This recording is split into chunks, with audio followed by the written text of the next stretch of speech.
let's finish up the Archon quest, part 2 of it, which I didn't finish last night. You think I've got a sharp tongue? So it should be interesting, should be fun. There'll be an extra fee for that.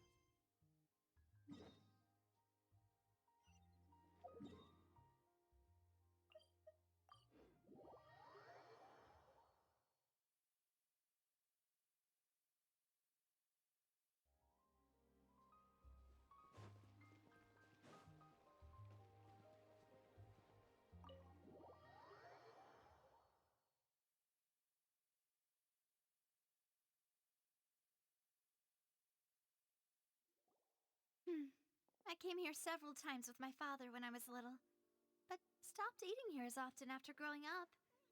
I hope the food here will be to your taste. Oh, don't worry. We haven't eaten at a hotel like this in a while. Paimon's getting excited already. In that case, I'll go order for us first. Please wait here a moment.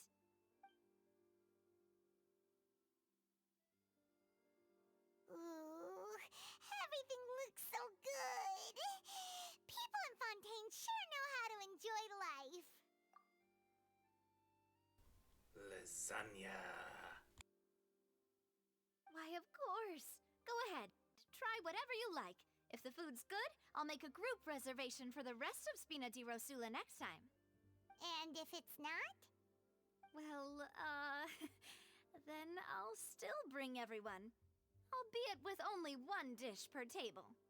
You, sure have your own way of doing things. Oh, we called this a farewell meal, but we could also treat it like a victory feast, right? We did just win that case after all. Oh, true. Very true. In that case, boss, we'll have another 2 dishes. Huh? Paimon didn't mean that you had to order even more food.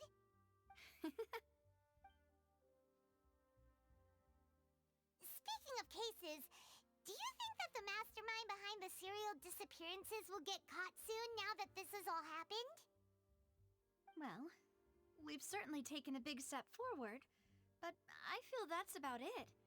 We know that there's an organization that means to dissolve these young women, but we still don't know what they are really after.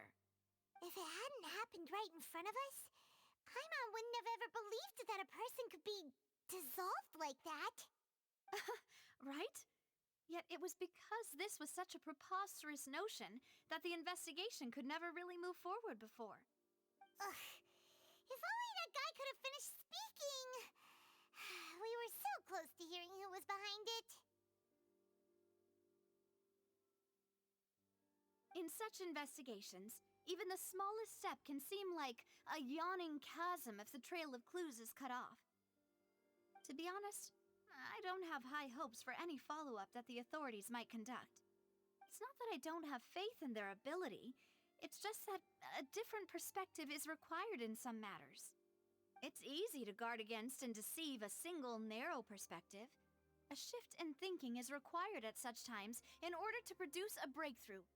Which is exactly why the Spina di Rosula exists. Those highfalutin folk are not all-knowing. That's why we exist.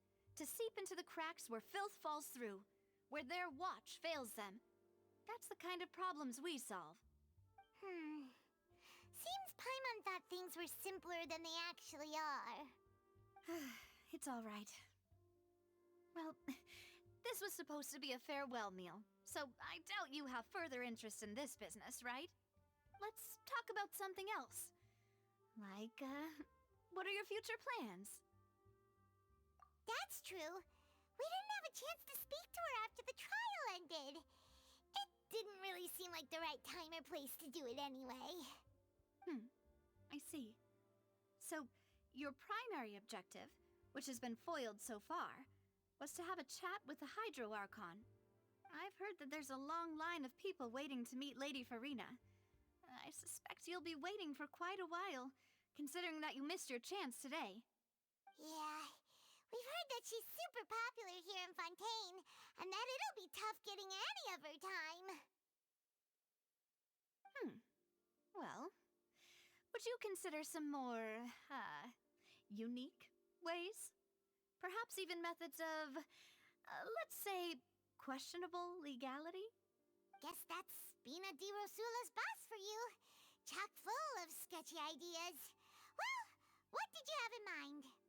Well, one way would be to infiltrate a performance troupe at the Opera House, only to abandon your act at the play's climax and ask to speak to her after the performance.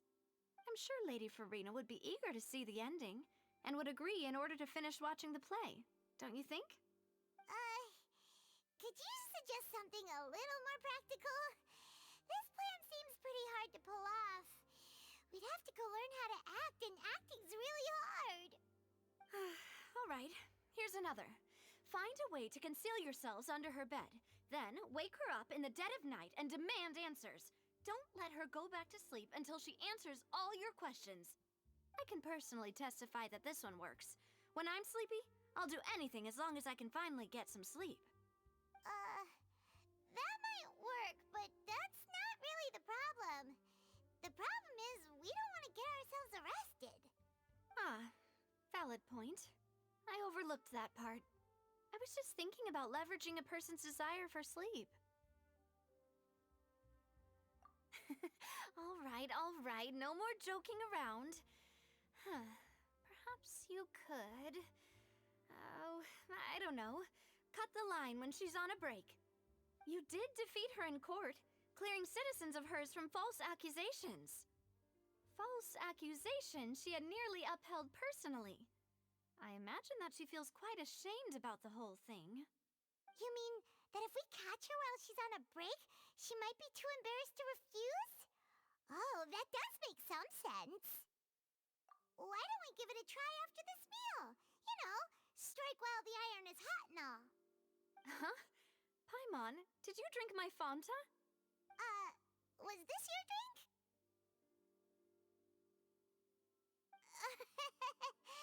Sorry about that.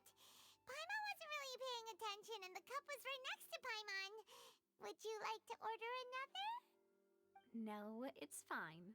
We're just about done here. Alright. Honestly, Paimon wouldn't recommend Fanta anyway. It tastes kind of salty and icky. I wonder what Fonta is in the real world. Is that so? Huh. Well, in that case, we'll have to blacklist the Fanta here then. If we're all finished eating, then I'll go pay. Yeah, we're stuffed. Thanks for the treat, Navia.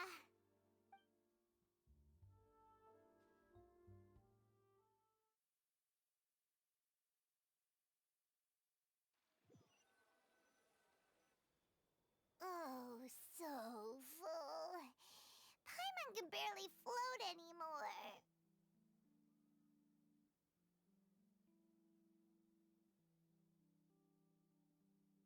Nah, that would be so... normal. You know, like you. Okay. As for expenses this month, we're left with... Hey, Navia, what are you doing over there? Oh, nothing. It was just a meal, you know? Nothing the Spina di Rosula can't cover.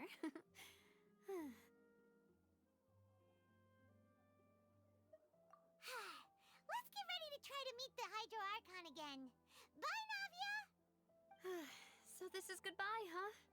Well, if you do encounter any other trouble in Fontaine, you're always welcome to contact the Spina di Rosula. I'll give your requests the highest priority. In any case, I wish you smooth sailing. I'll see you again, partner.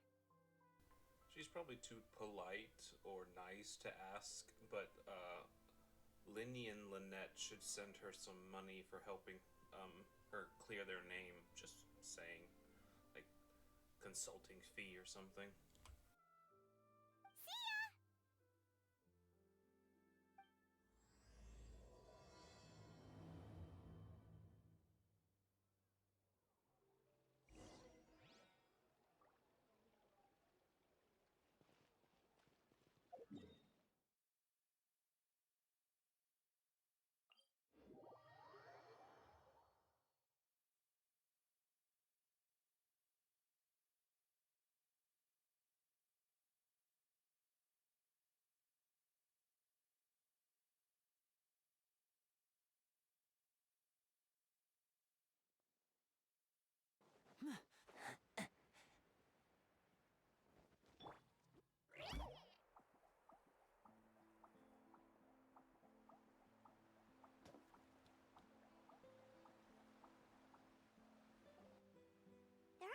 people around anymore.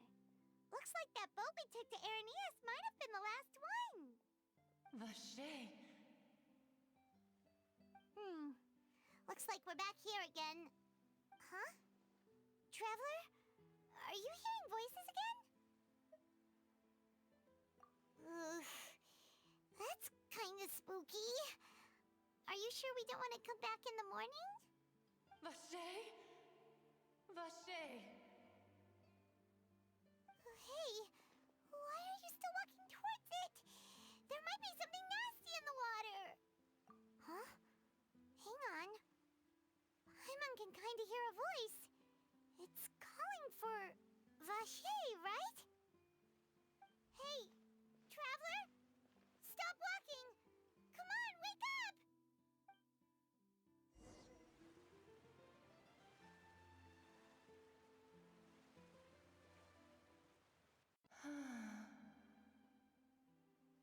Vache, are you my dear Vache? No, wait. You seem to be someone else. Do you know Vache? Do you know where my love is? Wait. Who am I? I'm very sorry. I fear I do not know. My memories feel like they have been washed away like a flood. So many fragments dissolved amidst the tide, never to be recovered. How much have I lost? How many things that I once held dear while on land have I since forgotten? Yes, that is what I was once. But now, I am but the consciousness of one who is lost, therefore. I do not know how I came to be like this either. I only vaguely remember being covered in light blue water, and then all grew dim. I also remember going to many places. I loved adventure, loved exploring places of peril. No matter where I went, Vache would go with me. I knew how dearly he loved me, and I also loved him equally as much. But now, we can no longer go back. The pain of such parting. I never knew how heavy it could be. No, our reunion no longer has any meaning. There is no way for us to create any new memories. The thought of me gives him no succor, so let it lie forgotten beneath the waters. If you meet Vache, tell him not to look for me. Tell him to move on. That is the only thing I still remember. Perhaps that is so. As I was submerged in the waters, losing consciousness, I saw Vache above the surface.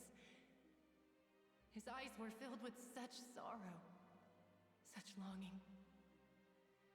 If only I could have comforted him, told him that I did not suffer. Indeed, I had felt a great warmth. Is that what you call it? Dissolving? If anything, I consider it a form of release. It was a state of neither fear nor frenzy, with only an endless peace, like the water's still surface. I could also liken it to being a thirsty person who drinks water for the first time, and only then sees how they have lived for so long in a world of endless want and anxiety.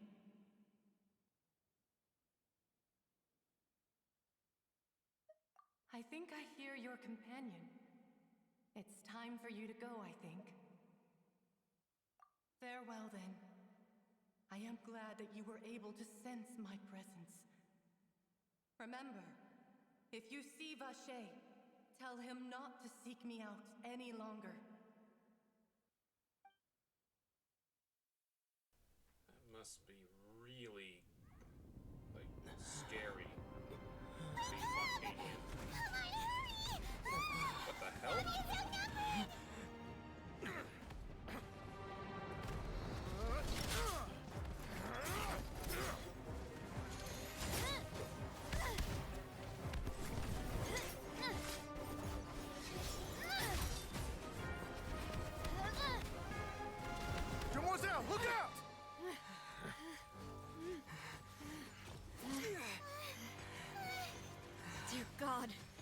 That's a whole army of Gardamex.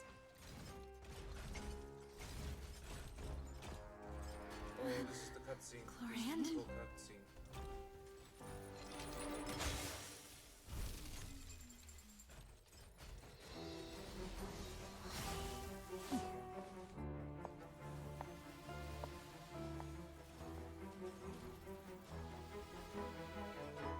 Quick, now's our chance!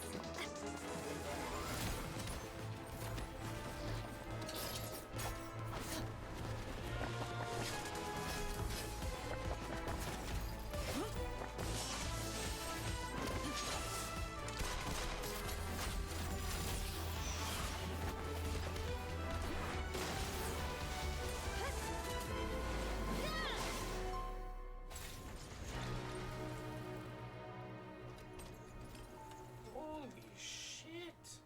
She's awesome.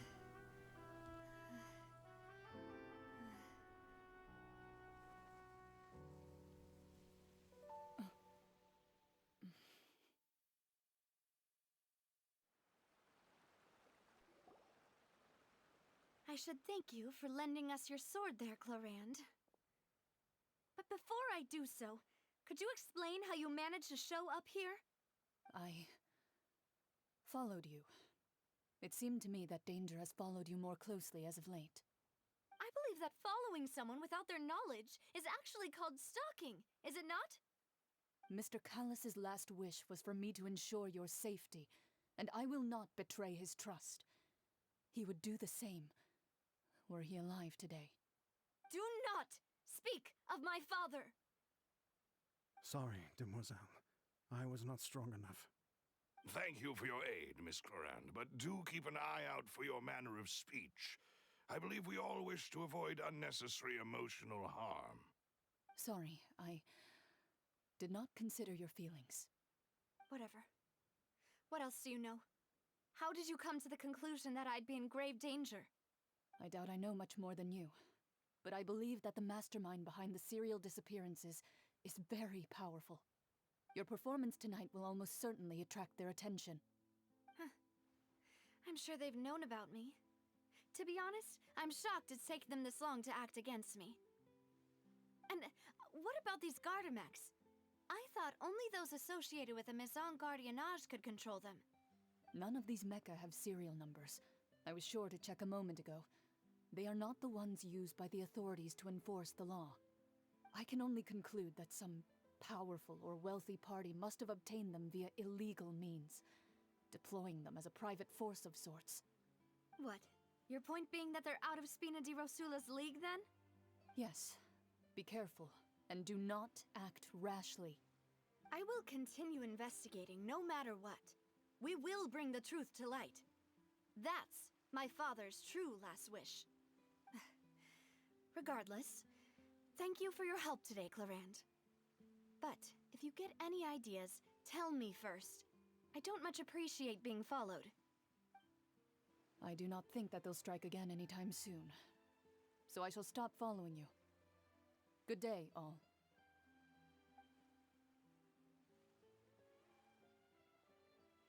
Right. I suppose that's the best news we've gotten today. Demoiselle, I believe that Miss Clorand was being sincere with you. If we tried, we could attempt to thaw relations a little. I know, she's... Oh, thank goodness! Paimon thought we were done for!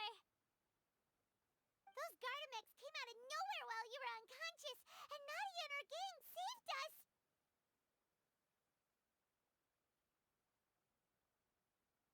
Oh, and there was that champion duelist named Clorand who came out to save us too!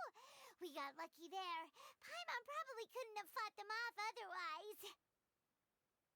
Oh, come now. Forget all that polite talk. That wasn't really a farewell meal we had back there. Not for me, anyway. In truth, I hope that every meal we have together shall be a victory feast. As such, we're still partners. There's no need to thank me. It will take 50 years for me to match Demoiselle's magnanimity. If it were me, I would have joined the Spina di Rosula on account of her goodwill long ago. All right, you two. That's enough. Actually, Navia, how did you know that we were in danger? You sure did show up in the nick of time. Well, to be honest, you're the one who tipped us off, Paimon. Huh?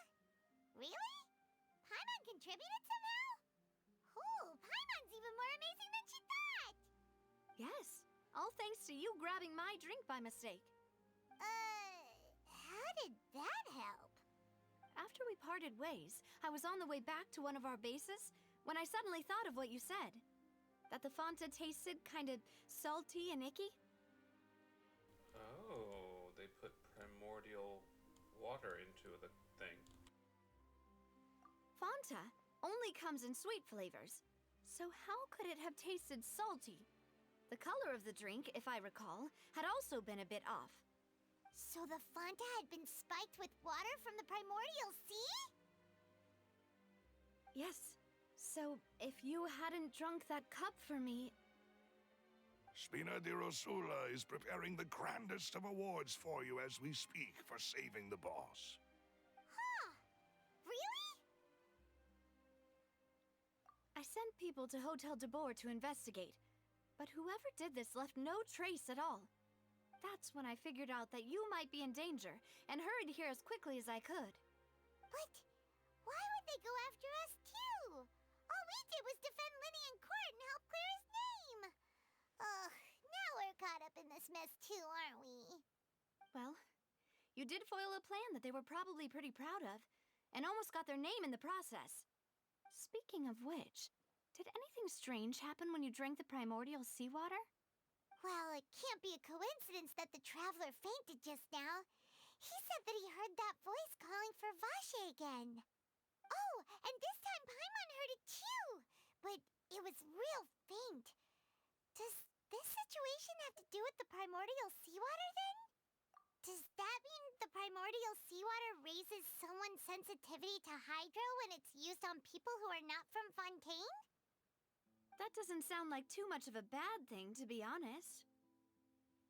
New intel? While you were out cold? Well, let's hear it, shall we? Oh, that is important. Vache. That name doesn't ring a bell. I suppose he hasn't stepped forward as a witness in court lately. Since he saw that young woman dissolve, he was at least at the crime scene. But he never gave testimony or any information regarding people dissolving in the primordial seawater. Could he have been threatened? Yes, thank you. This is very important information indeed. We will continue to investigate. Or maybe, so she was in the water at the time, so maybe she discovered the primordial seawater, and that's why he didn't tell anyone about it? That'd be weird. Maybe they'd have records of it? I don't know. Oh, you mean you'll help us investigate? Well, you did say that our farewell meal didn't really count. That means we're still partners, right? And besides, we're in this now whether we like it or not. You're not gonna let those people who targeted us get off the hook so easily, are you, Traveler?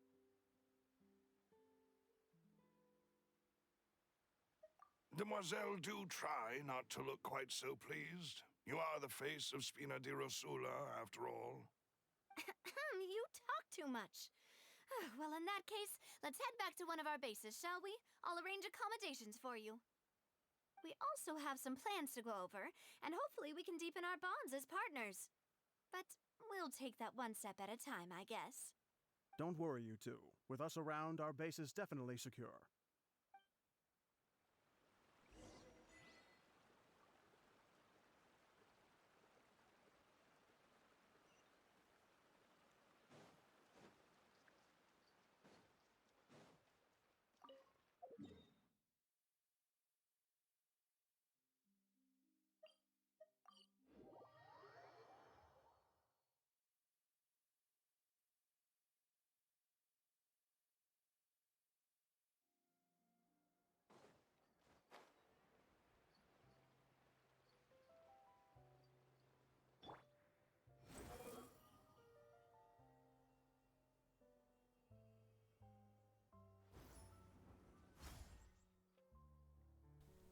It's the way right up through the ahead. sewer? But let's make sure we weren't followed first.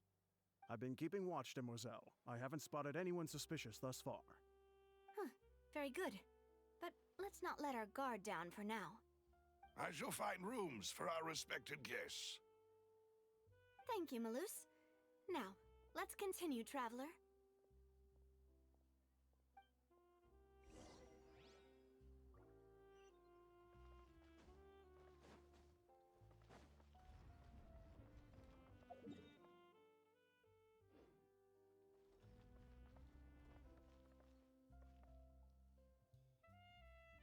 This is some Dark Souls 2 level shit.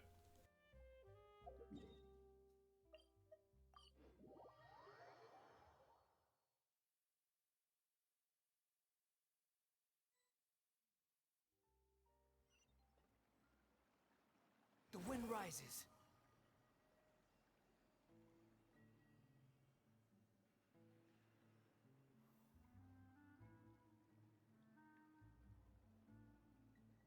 So, this is your base? It's not quite what Paimon imagined. Your accommodations have been arranged. Under the present circumstances, I can confidently say it's the best we have. Well, our funds have been a little tight lately. After all, we don't allow illegal or unethical profiteering. In fact, our funds often come from citizenry who support us. Seems like it's tough times for everyone. But if you have the support of the people, that does sound like it's worth it. To be honest, our financial situation was a lot better back when my father was in charge a few years ago. I'm afraid I'm not quite his equal. Your father, he was the previous boss of Spina di Rosula, right? How did he... Demoiselle, if you'll allow me to explain. No. I'll explain it myself. I suppose I couldn't run from this topic forever. And as partners, this is something I hope they can understand. My father's name is Callus. Yes, the same one they call Callus the Unfaithful in the streets. 3 years ago, he was accused of murdering his own friend. But he chose a duel to defend his honor instead of standing trial. He died in the duelist's ring. Oh no. But I do not believe my father was a murderer. I'm sure he was set up. At the time, I believed that if he only stood trial and was duly investigated, something amiss would crop up and prove his innocence. But strangely, he not only requested the duel himself, but rumor has it that even after being seriously injured, to the point where he could be deemed as having lost the duel, he refused to surrender, determined to die in the arena. 3 years later, I still don't understand why he did that. How could he protect his honor if he's dead?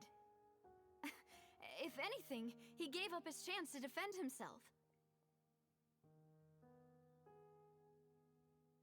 The closest piece of info I have is that my father had been investigating the serial disappearances case at the time of his death. Ah, so that's why you're so determined to get to the bottom of that case. That's right. I've also tried to investigate the murder my father was implicated in, but I haven't found a single new clue in my countless reviews of the investigation records. However, I believe that if the murder case is related to those behind the disappearances, they must know something. I must know what really happened. Was my father coerced? Framed? Even if he really did kill his friend, I must get to the truth. If only he'd been more open with me when he was still alive.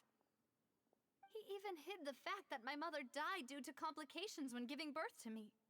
And now, here I am investigating his death. You really are a handful, aren't you, Papa?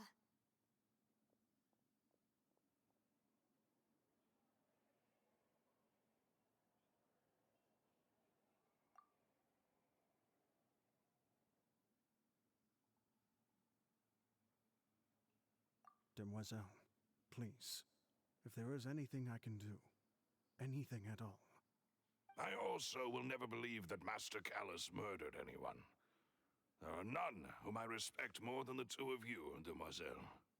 Master Callus did so much good in life, yet all it took was one murder case for him to be dubbed Callus the Unfaithful. Even our supporters decreased greatly due to that incident, hence our strained finances at present. Wait, if Callus was such a good man, wouldn't people at least be a little suspicious when he was accused? No. Perhaps people just revel in that kind of drama. It's not something exclusive to people from Fontaine, really. Everyone's like that. People love watching the evil turn over a new leaf, but they also enjoy watching good people fall into an abyss from one slip-up just as much. But how could... Never mind. If Callus was really falsely accused, we have to find the truth. He didn't deserve to have that happen to him. There is one other thing. Master Callus's opponent in the duel was Ms. Clorand. Oh, her? Well, then, isn't that as good as saying that she was the one who killed him? Yeah, that's not the sort of thing that you can just let go and move on from. Ms. Clorand has always placed great emphasis on the honorable nature of the duel. If her opponent doesn't yield, she will not stop either. She knew Master Callus beforehand and greatly respected him, but seeing how he was resolute in the arena, there was only ever one choice she could have made. It's not that I don't understand her at all, but I just can't deal with this yet. Don't worry, Navia. Paimon knows how you feel. You don't have to force yourself to do that. Afterward, Ms. Clorand told us that at the start of the duel, Master Callus requested that she ensure Demoiselle Navia's safety. Yes, that is our understanding as well. Oh, Papa. What madness drove you to ask the person who killed you to take care of me? All right, anyway, that's the information I wanted to share with you. Even if it did sound like I was just complaining towards the end.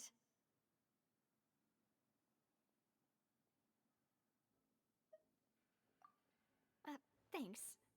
You two should go and rest. This was quite a day after all. Yeah, Paimon's beat. Please, relax and get some sleep.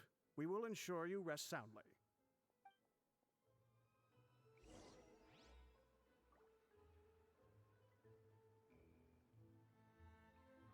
This water from the primordial sea thing, that must be a nightmare if you're from Fontaine.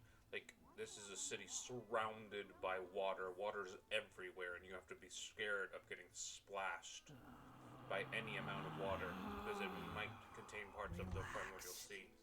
That must be freaking terrifying.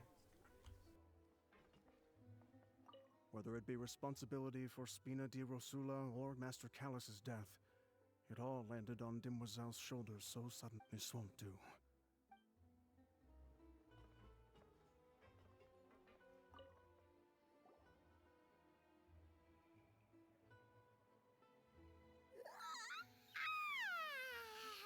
Paimon slept so well. This place feels almost too safe. Huh? Navia? Where did the other two go? I sent them back to Poisson.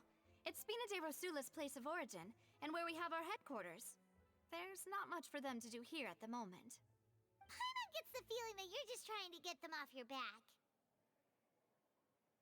But never mind that. When did you get back? Were you waiting here the whole time? No, I just returned after going out for a while. I did some investigating yesterday regarding the name Vacher. Wait, so you didn't sleep at all? How could I after having such critical new evidence appear? Guess Paimon wasn't speaking for everyone just now, huh? Unfortunately, this name seems to have been wiped from existence. It doesn't seem to have a match anywhere. I suspect that those behind this have already taken steps to hinder an investigation from this angle. But that does prove that this Vacher person is a key witness in the incident. Does that mean we're too late, though? No. There is one ray of hope. One place in Fontaine that they would find almost impossible to threaten, no matter how much they wanted to. And that is the archives kept by Chief Justice Neuvillette. A place where detailed files on all the cases in recent years are kept. If the Oceanid you met is one of the young women who went missing recently, we should be able to find some related information there. So Neuvillette maintains an archive of case files? Whew. Guess that's the hard-working Chief Justice for you. In that case, let's go talk to him, shall we? Aren't you coming along, Navia? Did you get tired? No, it's nothing. Let's go see the Honorable Chief Justice.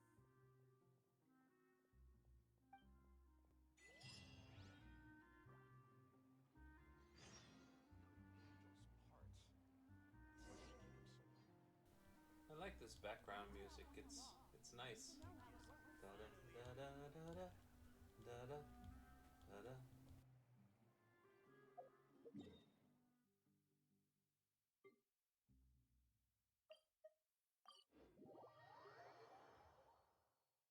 The palais is right up ahead. Come on. Too slow.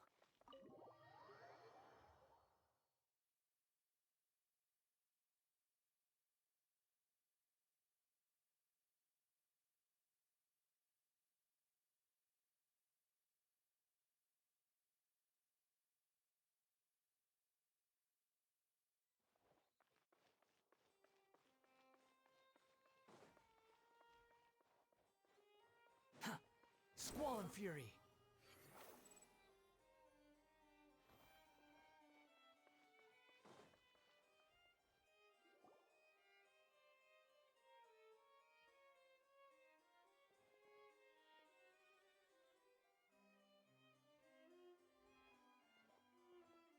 Halt! Please state your business here. The Chief Justice is presently occupied with official matters. Huh. This place does look pretty heavily guarded. Guess that proves that Neuvillette's files are really secure. Hey, don't you recognize us? Huh? Who are you? Just to be clear, I don't care who you are or who you might be related to. Our rules make no exceptions. See? They've got great discipline, too. Yep. Paimon can tell. If you're here just to crack jokes, I can point you towards the exit. Unlike some, we're busy, so please leave if you don't have a reason to be here. No. What I meant to say is, shouldn't you remember us from a few days ago? We were at the trial of the great magician Linny. Oh, yes, I remember. I read about it in the Steambird. You must be Linny's attorneys. It's all coming back to me now. We're here today to report and archive some information on a follow-up case. Huh. Is that even a thing? Of course. Don't worry. We're here on official business. You can trust us. All right then, I'll let you through. The Chief Justice is just inside. Thanks so much.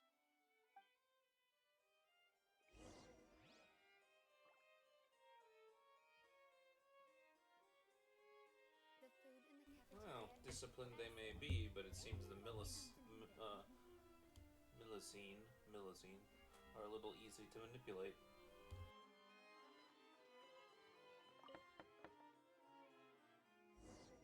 Please come in.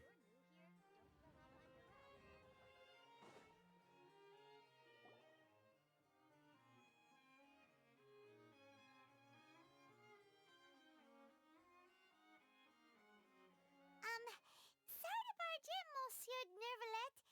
We only lied to get in because we didn't know any other way. It's all right. Please let me know how I may be of assistance to you. So you're not mad at us? We're looking for a man called Vacher. He may have been an eyewitness in the serial disappearances case. If we can find him, we may be able to unearth some key information on the case. Ah, I see. In that case, please wait here a moment while I browse through the files.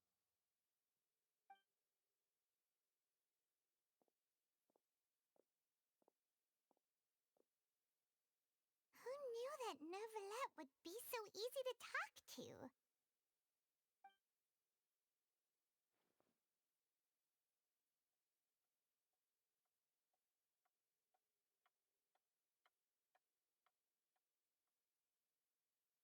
Unfortunately, I'm quite certain that no one by the name of Vacher has been involved in any case, criminal or civil, in the past several years. There are no records of him either in the files or in my memory.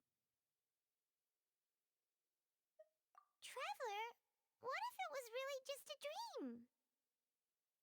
Is that so? All right then. Thank you so much, Monsieur Neuvillette. We'll take our leave now.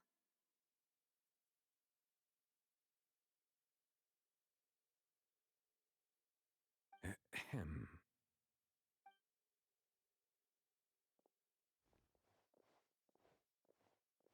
Miss Navia, I can understand how you feel. Your father, Callus, was a truly exceptional man. We deeply regret his passing.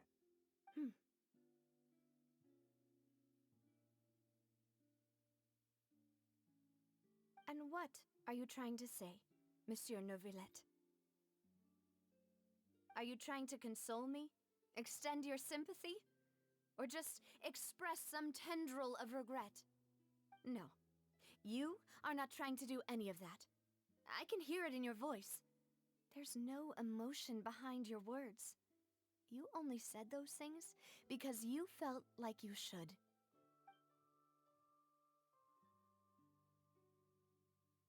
It's just like last time. After my father took his place in the duelist ring, I pushed through the guards to talk to you as a last resort. You even told me then that you thought there was something fishy with the case, yet you still allowed the duel to go ahead. In your eyes, the value of a human life is nothing compared to those cold laws you hold so dear. If you truly regret my father's death, then why didn't you call a stop to the duel? Why didn't you give me the power to stop him from throwing his life away? Why did you just let him die, despised and hated by all? Everything was hanging on a thread at that moment. Just the tiniest effort could have changed everything. There are still so many things I never got to tell him. So many questions he still owes me answers to. If you really have no heart, then just look me in the eyes. I, Navia, will show you the true meaning of regret.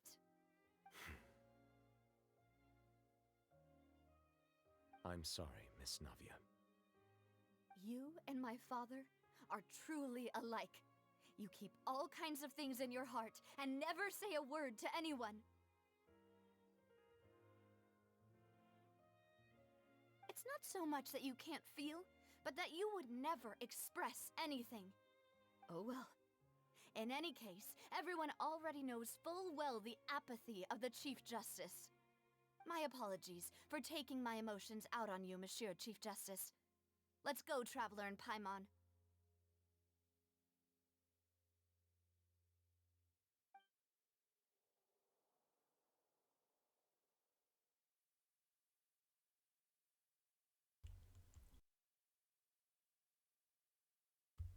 I understand that she's grieving, but I think she was a little harsh.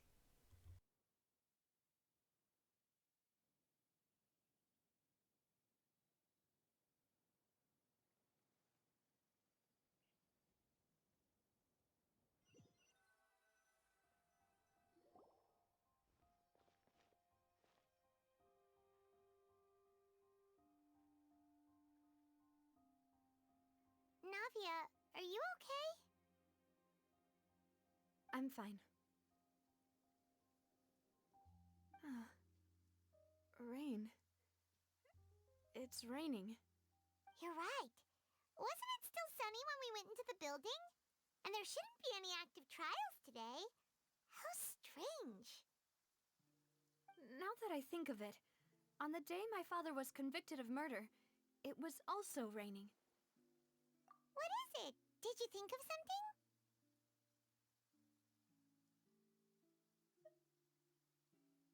Yeah, he was outside. It was uncovered and the rain could fall there. Why? Do you think the rain could have affected the crime scene? That thought has occurred to us before. We've even expanded the search area to try to account for that, but didn't find anything of value. Oh? Wait. You don't mean...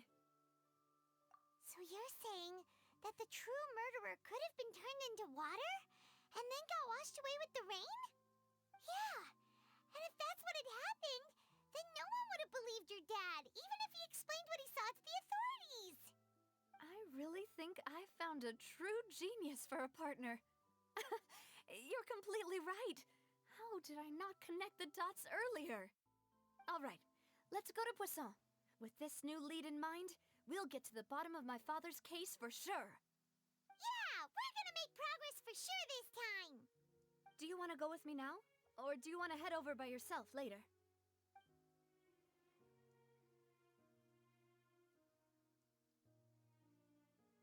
Great. Let's go then.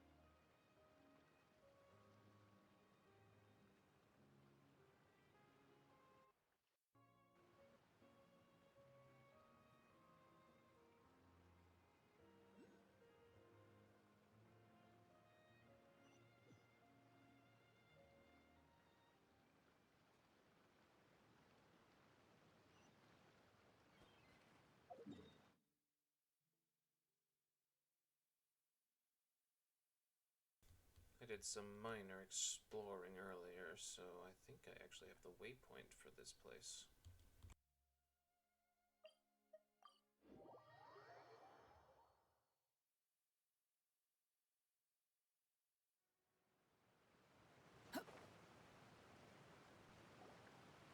Whoa, what a huge ship!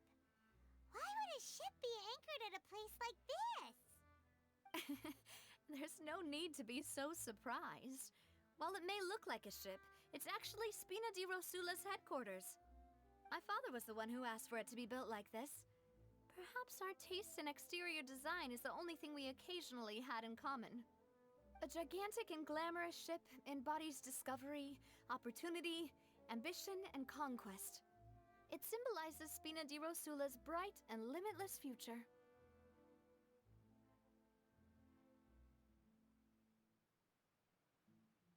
And Paimon thought you were bluffing when you said Spina di Rosula had a glorious past. Paimon was confused why a group with such a history would live in the sewers. But now that Paimon has seen this ship for herself, she's been convinced. Well, Poisson is where Spina di Rosula began, after all. It's our main base, our home.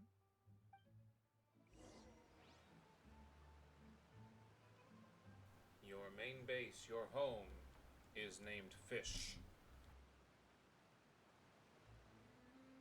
The wind rises.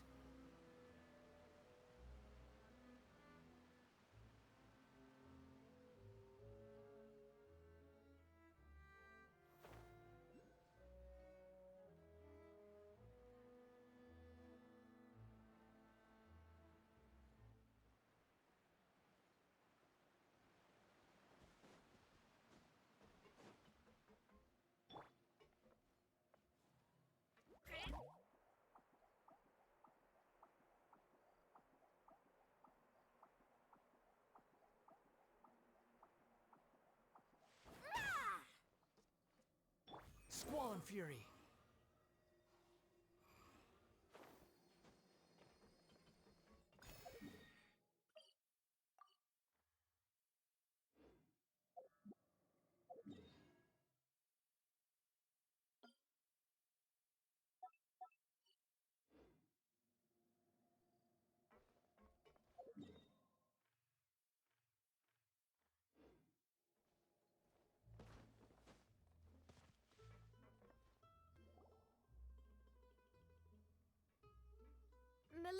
we're back!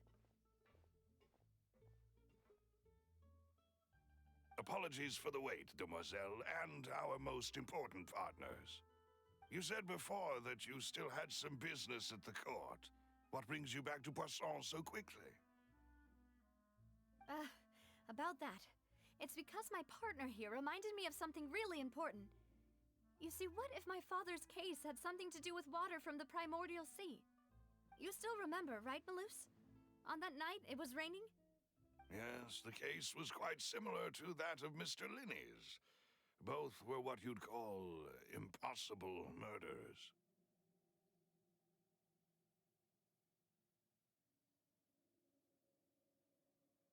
Could you tell us a bit more about what happened before? Yeah, of course. Many years ago, something called synth began to gain popularity in Poisson. At a glance, it was a kind of drink that could excite your mood and produce many pleasant hallucinations. Wait! Didn't that guard guy who turned into water also mention that the primordial water could be used to produce some kind of potion? Yes, he did. Considering what we know now, it's almost certain that synth is created using water from the primordial sea. If you drink synth for an extended amount of time, you'll suffer many side effects, such as losing the ability to focus or control your emotions. And if you were to stop drinking it completely, you'll experience flashes of paranoia and anxiety while lacking energy to do anything. It's an extremely dangerous substance. As he oversaw Poisson, my father was compelled to put a stop to synth abuse and called for a complete ban of it. Boss's uncompromising attitude incurred the synth vendor's wrath, but no matter how much they threatened or bribed him, he refused to yield. Not only that, Boss became determined to find the mastermind behind the synth operation and put an end to the problem once and for all. Yes, but the enemy was very cunning. So he could never get anything out of the dealers, all of whom only sold the stuff and weren't privy to the rest of the operation. Recognizing that, my father decided to contact the dealers in secret and cultivate personal relationships with them. Finally, he was able to convince someone to become his informant. The man's name was Jacques. He felt greatly ashamed about his work after seeing many families destroyed by synth abuse. That night, my father hosted a banquet at his countryside estate. He planned to meet up and exchange information with Jacques over some food. But then, we heard 2 gunshots from the courtyard. We raced to the scene and found my father, still holding a gun, and Jacques, who was already dead on the ground. Huh? How did that happen? Aren't they on the same side? Sounds just like Lenny's case, doesn't it? In both cases, the culprit seemed obvious, but neither appeared to have any motive at all. Looking back on it, though, I now believe the most important clue was something we all overlooked at the time. There were pieces of clothing left at the scene. Precisely. It's all thanks to you that I made the connection now. Back then, we all just thought they were some costumes that Jacques used to disguise himself at the banquet. But, considering it now, it's almost certain that they belong to a third person at the scene. With one extra person, we'll also need to reconsider why the 2 shots were fired. You're right. We still don't know what happened. But my intuition tells me that we're on the right track to figuring it all out. I'm finally headed towards the truth. Jacques was an empathetic man who was infinitely remorseful for his past actions. It's unlikely that he turned on Boss with 0 warning. I think this third person is probably the key to the full truth. On that note, however, even though this will not please you, demoiselle, as your and your father's butler, I must still offer a word of warning. Our opponent is insidious and cruel. They are extremely difficult to deal with, and Boss has already lost his life trying to bring them to justice. Even though Spina de Rosula has lost most of its former glory, Poisson has welcomed a new time of peace, and we have been allowed to live out our lives. There is no need to follow your father's path. it would be both wise and in line with Boss's wishes to step back and give up on the case. If that's indeed what he wished for, then he should have told me that himself. Was I not the closest person to him? And yet, I was the one most kept in the dark. What was the point of him dying without sharing any of the secrets he knew? Did he manage to protect anything in the end? Synth is still here. Callus the Unfaithful is still his epithet. And Spina di Rosula is barely getting by. Nothing has changed. Did he think I'd just accept his meaningless death and live out my life just as meaninglessly? I've never accepted that. Ever. Not since that day, and certainly not now. I want to find out the real answer for everyone's sake. For the missing girls, for the victims, and for myself. Navia. This is indeed the best moment to act. Your partner appears to be quite reliable, and more importantly, Demoiselle, I think you're also ready to take this on. So you do know something else, Malus? Yes, I do. In fact, even before that banquet, Boss already knew of the connection between Synth and the serial disappearances case. But what drove all the tensions to the boiling point was the revelation that you, Demoiselle, had been selected as the next target to disappear. What?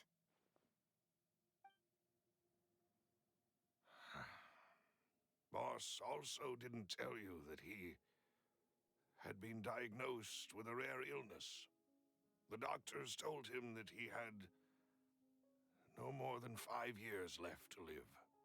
And the serial disappearances case caused him great anxiety. 5 years was nowhere near enough time to resolve this long-standing conflict. But once he passed away, all the danger would pass on to you. Knowing all of this, he decided to use one final intimidation tactic before his death. He claimed to have already gotten his hands on some key incriminating evidence for the other side, and even told some members of Spina di Rosula about the details.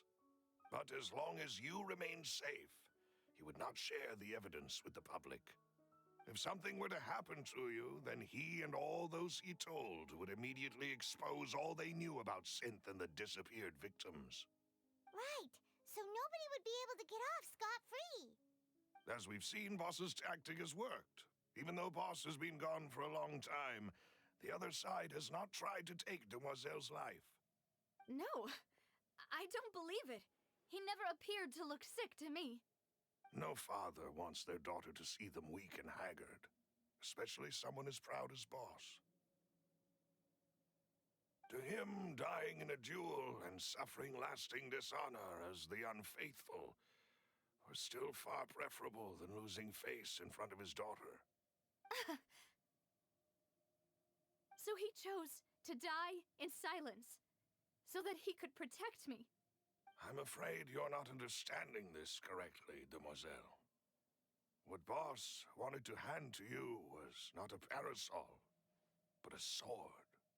If Boss's spirit could hear you telling me that you want to find the answer for the sake of everyone involved, I'm sure he'd be extremely proud. That fool. Couldn't he have just given it to me straight? No. He might have set up everything precisely because he never thought I'd be able to understand him. Is that the amount of confidence he had in me? And what if I was never able to make it to where I am now?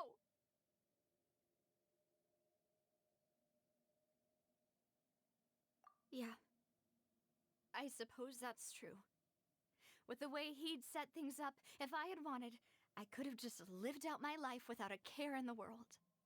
But thankfully, he rarely talked to me about complex matters, and thus understood little of me as a person. In this case, he really didn't need to give me an easy way out. Malus, what was the key evidence that he shared with you?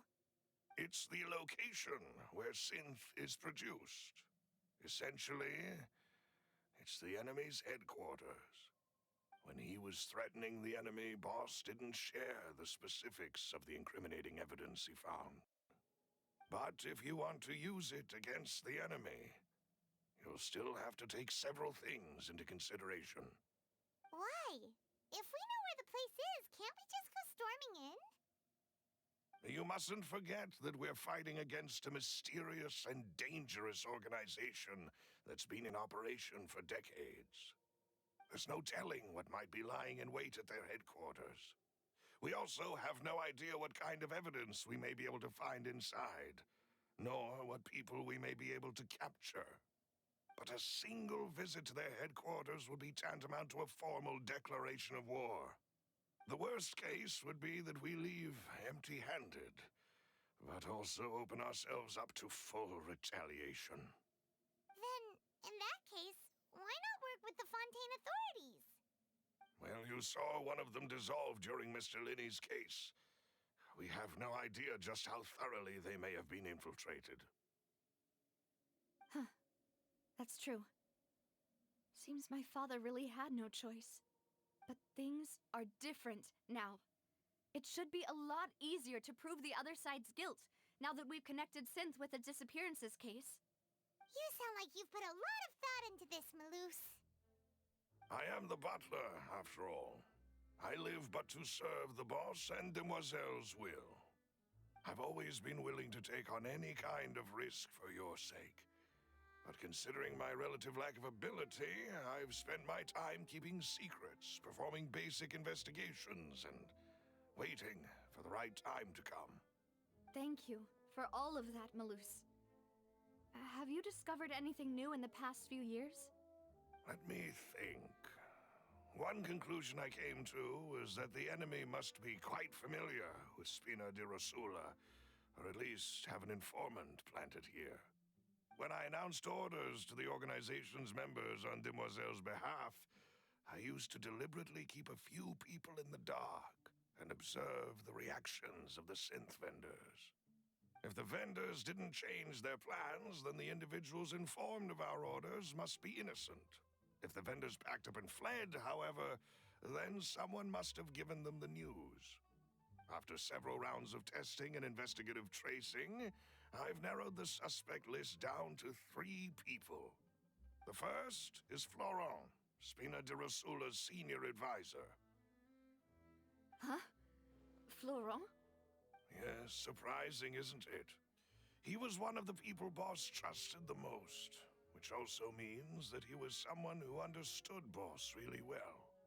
Thanks to his position within Boss's innermost circle, he always knew our upcoming plans and could thus avoid capture this whole time. There's someone else like him too. Marcel, the head of Confrérie of Cabrières. Uncle Marcel. It's a guild in Poisson. Boss helped it to grow to its current size and prominence. In the beginning, they were only reselling some daily goods, but now they're one of the richest guilds around, with a lot of business connections in the city. So, they're like a sister organization of Spina di Rosula? Yes, you can say that. When we were fighting against the synth dealers, they provided us with plenty of support. It's a bit difficult to imagine someone using their own money to hunt down themselves. The final suspect is Thierry, the man responsible for coordinating information between Spina di Rosula and the guards. Although the guards mostly leave us to our own devices, there are still many activities we have to report to the local authorities. Since Thierry is always in the know about our current activities, he could theoretically always plan one step ahead. I see. These are all people who I communicate with quite regularly. To think that the enemy we've been fighting against has been right next to me all along, among those I trust the most. It's almost too hard to believe. If you want to investigate them, please take every precaution to not alert the quarry. Judging from our experience, the enemy is extremely cautious. Of course. And thank you, Malus.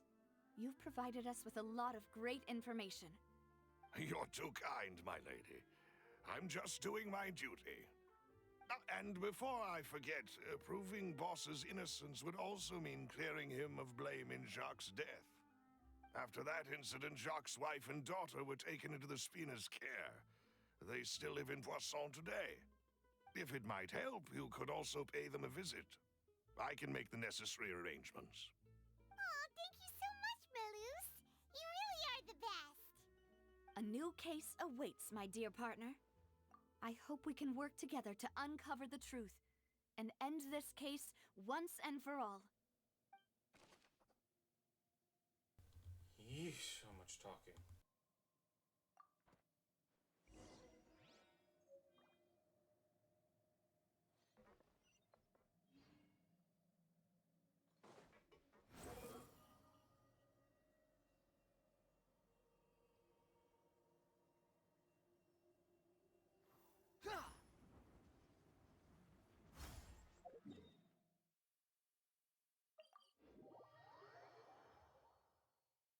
Well, that was unfortunate.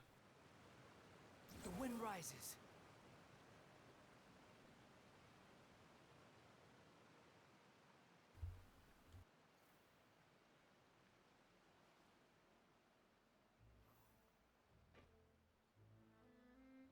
Oh, there it goes. I was sitting there wondering where the background music went. Hit by my wrench. It's your own darn fault.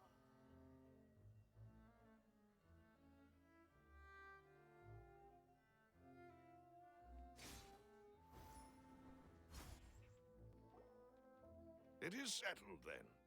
Please excuse me, and enjoy your conversation at your leisure. Thank you for arranging everything for us, Malus.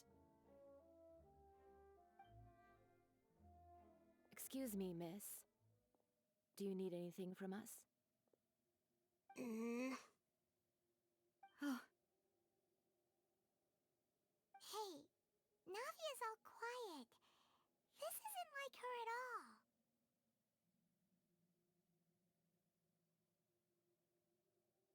I'm sorry that I only came to visit after all this time. After what happened, I didn't know how I was supposed to face the two of you. Ah, if it's about that, there's no need to apologize. After my husband died, Spina di Rosula sent us a lot of mora and support. I understood your guilt and apology to be genuine. But aren't all of those things nothing compared to the loss of Jacques? I can understand the kind of pain that comes with losing a father so needlessly. You don't understand at all. I didn't know how to face you, because I didn't know what I could possibly bring as a consolation gift.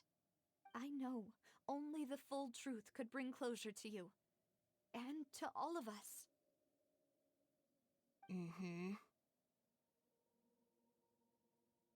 I'm sorry. I appreciate the sentiment, but you don't have to carry all that guilt. On the matter regarding my husband, my daughter and I have more or less found our answer already. Would you mind sharing it with me? I really can't believe that my father could ever bring himself to shoot Jacques.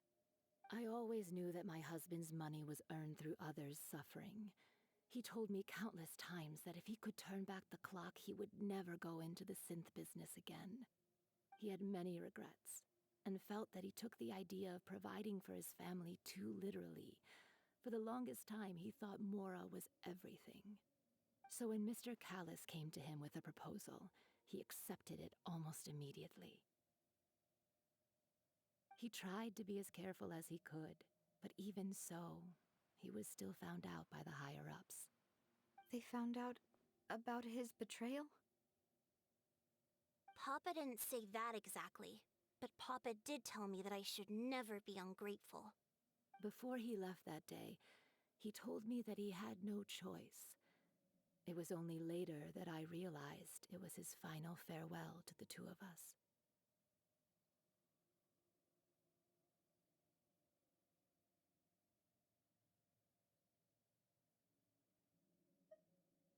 I don't know that for sure, but you could say that's the conclusion I eventually came to.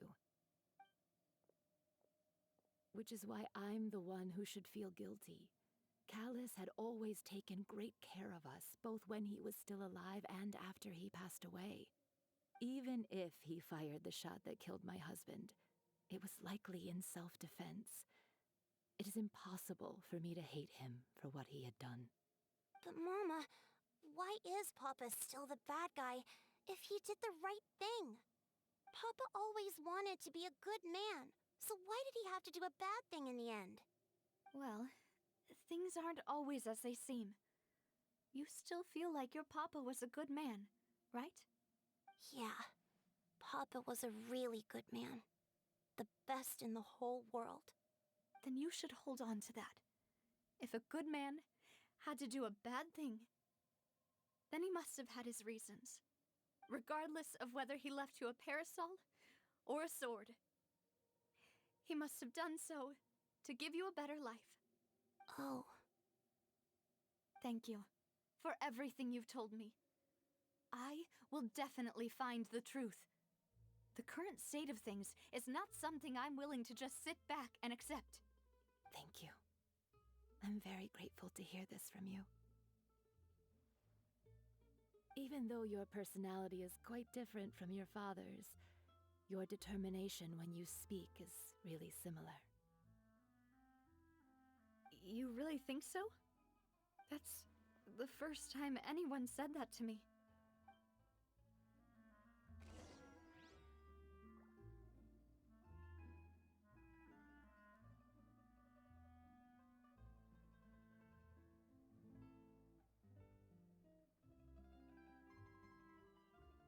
There's no need to exchange pleasantries.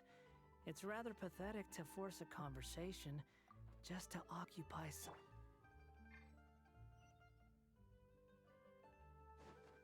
Are you okay, Navia? I'm fine. Don't worry. Let's investigate the 3 suspects next.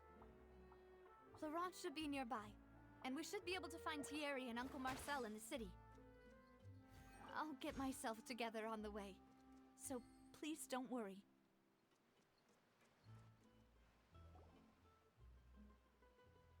Greetings, boss. How may I be of assistance today? I'm sure you've heard about what happened at the Opera House? Someone got turned into water right in front of us. Yeah, I've heard. With something that dramatic, I'm sure journalists will milk it for all it's worth. And it'll be all the talk for the next several weeks. It also reminded me, on the day that the incident happened with my father, it was raining outside, and we found some clothes left at the scene. After my partner here put the dots together for me, I feel like we should try to reopen his case. Can you do me a favor and try to recall what happened that night? Let me think. Mr. Callus was feeling pretty upbeat that day. So he was drinking and bantering away with us at the table. After that, he told us that he wanted to go get some fresh air. So we let him go without thinking much of it. Who knew that we would hear 2 gunshots ring out right after? My first reaction was that Mr. Callus's life was in danger. So I grabbed my holster and made a mad dash toward the scene. But when I got there, it was already too late. Mr. Callus was standing over a dead body with a gun in his hands. All we could do was look back and forth at each other, not knowing what to say. So you also remember 2 gunshots then? Indeed. The guard said that the first shot didn't hit anyone, while the second killed Jacques. But I've never really bought that explanation. Reason being, Mr. Callus had left his gun on the table. I even made sure to confirm that before running to the scene. But according to the guards, that doesn't mean he couldn't have had other guns on his person. About the clothes left at the scene that you mentioned. Do you think there was a 3rd person there who was turned into water? At least from our perspective, my father had no reason to kill, so he would also have no reason to bring an extra gun with him. The gun he was holding probably belonged to Jacques, or a 3rd person on the scene. Yeah, that makes a lot of sense. So you're saying Mr. Callus ended up with the gun because he seized it from one of the other guys? But hold on. If that's what had happened, then why didn't he share the truth with any of us? He didn't even want to face the Oratrice machine, and chose instead to prove his honor in a duel. Did he lose all faith in the courts after seeing someone dissolve right in front of his eyes? About that, Malus told me a thing or two. So, I think I can understand why he committed to the duel. I'll tell you everything once the whole truth has been revealed. I understand. Then, I'll leave Mr. Callus's honor in your hands, boss. And if I may just say one more thing. The whole Callus the Unfaithful epithet has been a thorn in my side since the day it was invented. Many people have laughed at me for still calling him Mr. Callus, even after so many years have passed. But it was Mr. Callus's trust that allowed me to rise through the ranks of Spina di Rosula and live the life I lead today. No matter what others might say, he'll always be the man I respect the most. And he'll always be my boss. Don't worry. I will definitely find the truth. You and all our other comrades at the Spina deserve to know the truth as well.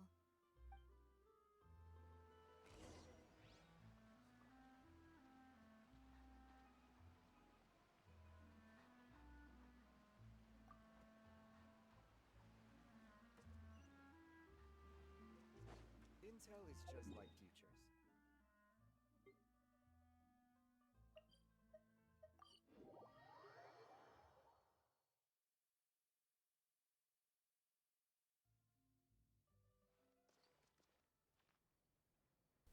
Oh, that's convenient.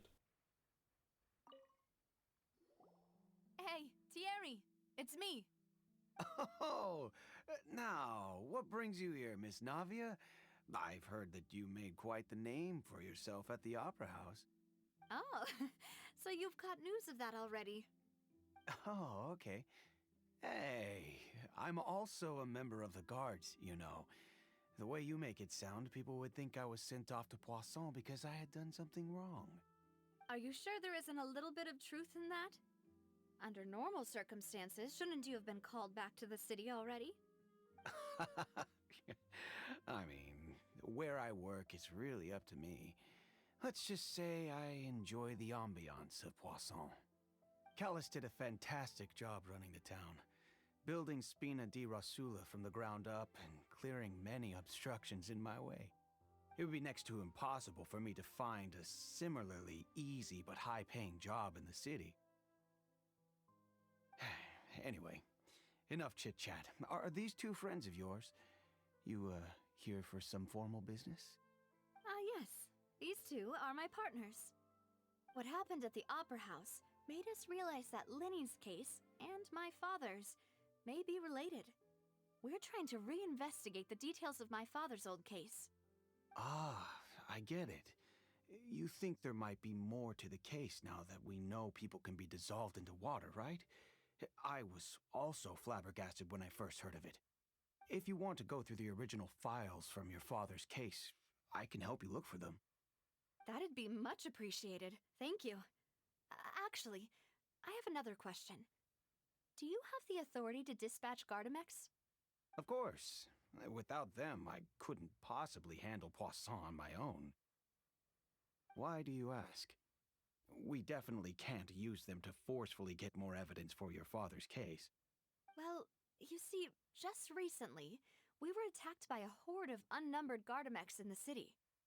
So, if you hypothetically wanted to do something against me, all you would need to do is get rid of the mecha serial numbers and send them after me. Then you think too highly of my abilities. Dispatching mecha is very different from controlling them. If I had to make an analogy, when you order a dish, the chef will make it for you. You can ask the chef to cook, but not to massage your shoulders or carry your baggage. If you try to make unreasonable demands, the chef would just think you're out of your mind and ignore you completely. The same goes for me and my Gardamex. Removing a serial number is also not as easy as you might think. there are a lot of complex steps to it, and it's almost impossible to keep it a secret. So I can promise you, those mecha were definitely private units. They're certainly not cheap. So, whoever their owner is must be super rich, powerful, or both. Now that you mention it, though, being in the synth business would definitely be profitable enough to afford this. Oh, then you're officially in the clear, Thierry. Oh, well, thank you for the vote of confidence, Navia. Jokes aside, I'd like to wish you all the best with your investigation. I'll be staying in the city for a little while, so just come find me if you need any support from the guards.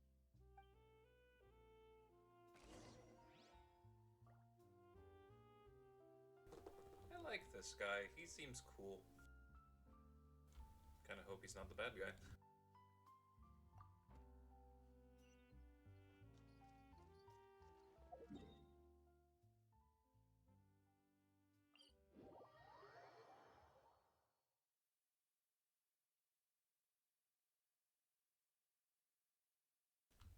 And last one up is Uncle Marcel, I believe.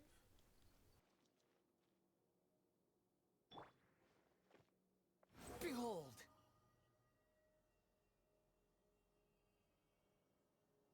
Man, this city is huge.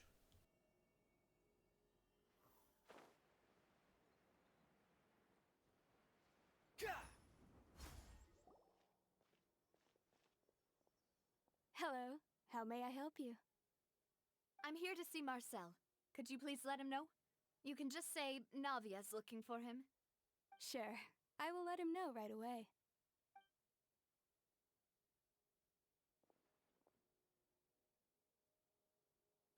Navia, hello. Sorry to keep you waiting. I'm not as young as I used to be, so my legs are giving out a bit. Oh, it's all right, Uncle Marcel. There's no need to stress. I just wanted to talk to you briefly about what happened in the Opera House. I'm sure you saw everything too, right? Yes, I've never seen anything so strange. Oh, you were at the Opera House too? That's right. I went there with Navia to see the magic show. Who knew it would turn into a whole murder mystery? I also witnessed your marvelous sleuthing work. Quite impressive. Ooh, that's not a good mark for him. To beat the Hydro Archon at her own game on her own turf, I can already imagine everyone in Fontaine discussing your exploits over a few glasses of wine. Oh, Paimon doesn't want to become the talk of drunkards. Apologies. It's just how Fontaine is as a nation. Everyone loves drama and theatrics. You're already the talk of drunkards, Paimon. You guys are very well known in Mondstadt, home of the drunkards. Uncle Marcel, you've also noticed that other thing, right?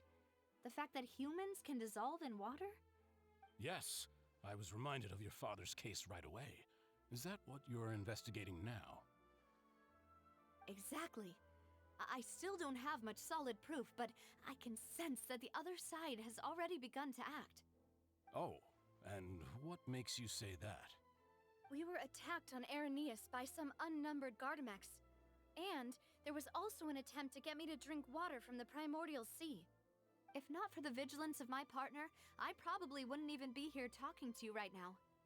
Oh, you're giving us too much credit. Wasn't it you who protected us? Alas, it seems things are heating up again. The peace that Callus sought so dearly will soon become a thing of the past. But rest assured, Navia, Poisson will always remain a safe haven for you. If you're scared, you can always return there. If anyone dares to lay their hands on you there, the Confrérie of Cabriere will use its funds to the last Mora to bring them to justice. Thank you, Uncle Marcel. But I don't intend to go into hiding. I'm going to strike while the iron's hot. Do you have any new thoughts on my father's case? About that. Sorry, my age is catching up with me, so it'll take me a while to recall my memory. The confrérie was responsible for that banquet, so I was out and about the whole time making sure things were running smoothly. I didn't even have the time to drink with the guests. Then I heard the sound of a gunshot, and the rest was history. Oh, it's okay. No need to push yourself. We'll ask around some more, see if there are any valuable clues elsewhere. Sounds good. Just let me know if you ever need Mora. All my wealth comes from Callus's patronage and support. I'll spend however much it takes to clear his name.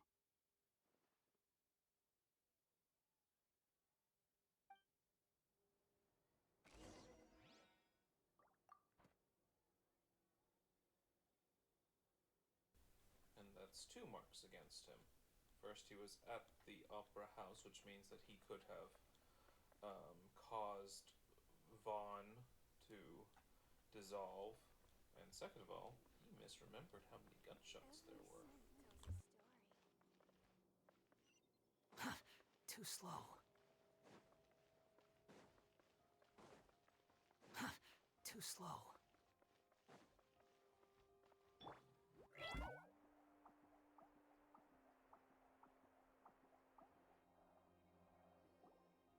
We've talked to all 3 suspects, purely based on their conversations with me. None of them sounded particularly suspicious. I suppose that's to be expected, though. If a single conversation's all that's needed to find them out, then my father wouldn't have needed to investigate the case for so many years. Anyway, even though we didn't make a breakthrough, let's still compile what we were able to find. But where should we start? Ah, you're right! Flora mentioned that Callus probably only ended up with the gun because of circumstance. That makes sense. According to Jacques' family members, he already told them that he had been discovered, and that he had no choice before he left home that day. If I had to guess, he probably received an order from the synth boss to kill my father. Had he refused, he and his family's lives would have been forfeit. So, Jacques fired the first shot?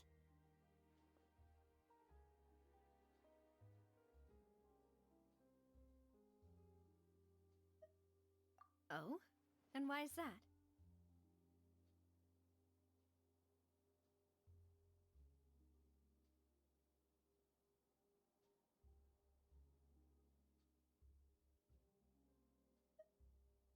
Ooh, that's a good point. Jacques probably already knew that he was just being used as a tool for murder. And once he had completed his mission, he'd be of no more use to his boss. So, what would make more sense from his perspective would be to turn his back on the Order and seek protection from my father.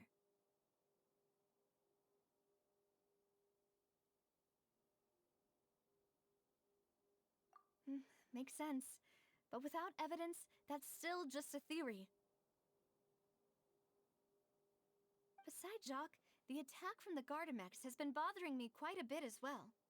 It's obvious that our enemy has become more antsy after the secret of the primordial seawater was revealed. Do you think he knew, even then, that we'd follow this lead to the end? Given everything that's happened since, it's quite possible.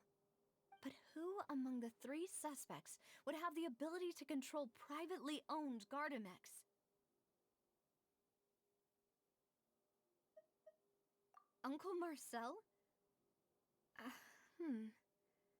My father did really trust him. And they worked together on a large number of projects. Maybe that's how he got to know Jacques. And with funds from the confrérie, he could also afford a large number of Gardamex. It's still really hard for me to imagine, though. After all, Uncle Marcel has been around since I was just a child.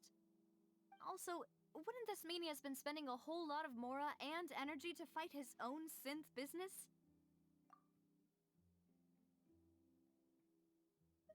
Thierry, you say? It is possible that he's figured out a way to convert the Gardamex for personal use. But I didn't feel like he was lying when he was talking to us about the mecha. I also don't think he'd be able to keep that kind of tampering under wraps. Yeah, had he actually tampered with the mecha, we'd be able to prove it with a simple check of the guard's inventory.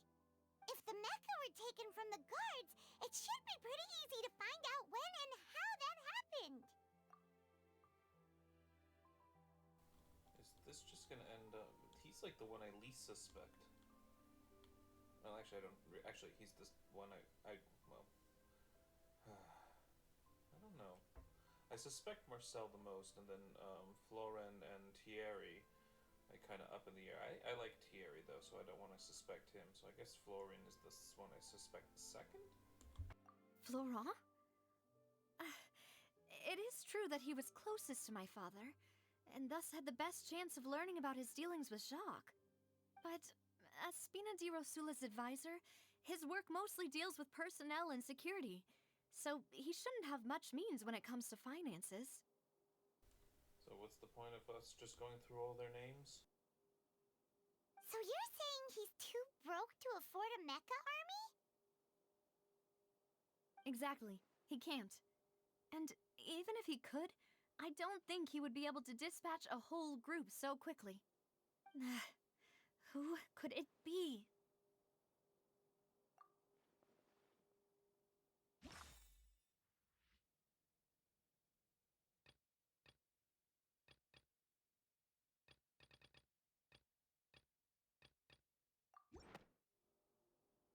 You know, if you think everything through, Uncle Marcel is indeed the most suspicious of them all.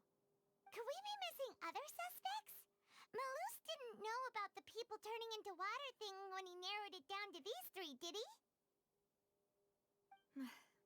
Malus has always been very reliable, and his judgment of others' trustworthiness has been fair and well considered.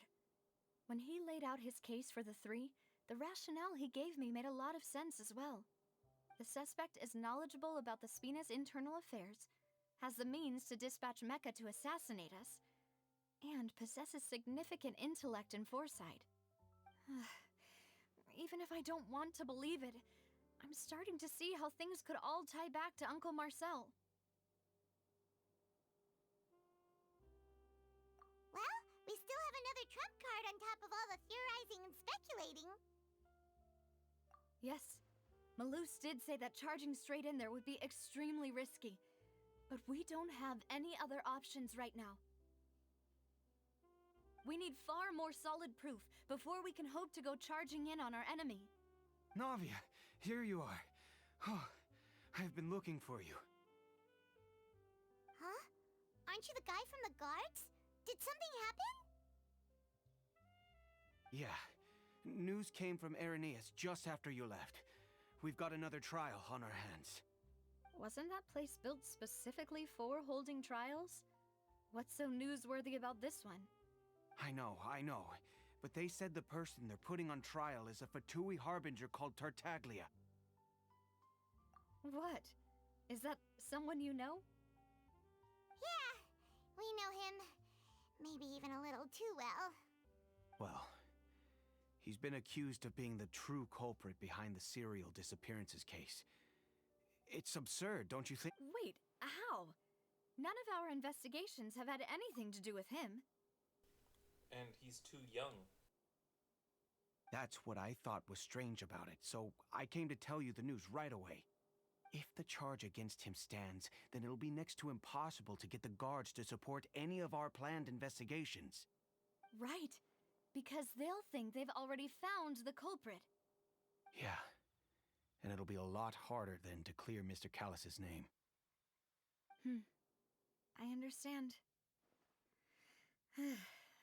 Well, partner, what do you think we should do? We still haven't found any conclusive evidence. The disappearances has been going on for decades, hasn't it? And the synth production has been going on for decades. How could it be Tartaglia? He's like 20. If it's decades, he's way too young. Huh? Split up? What do you mean?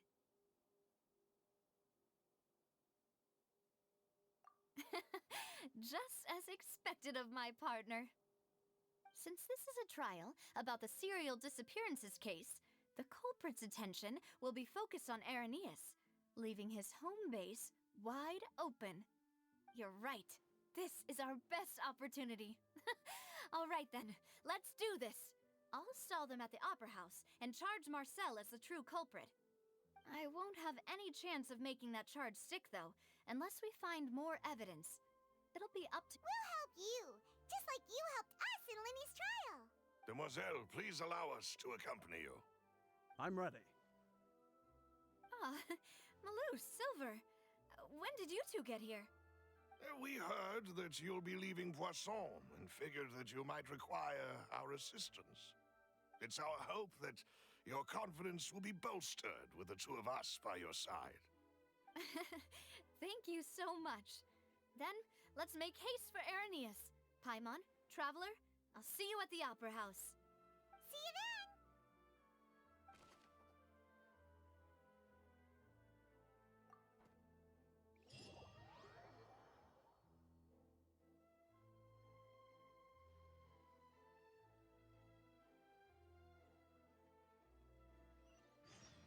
Now that Navia has set out for Irenaeus, we should also get going. The location has already been marked on the map, so let's head over.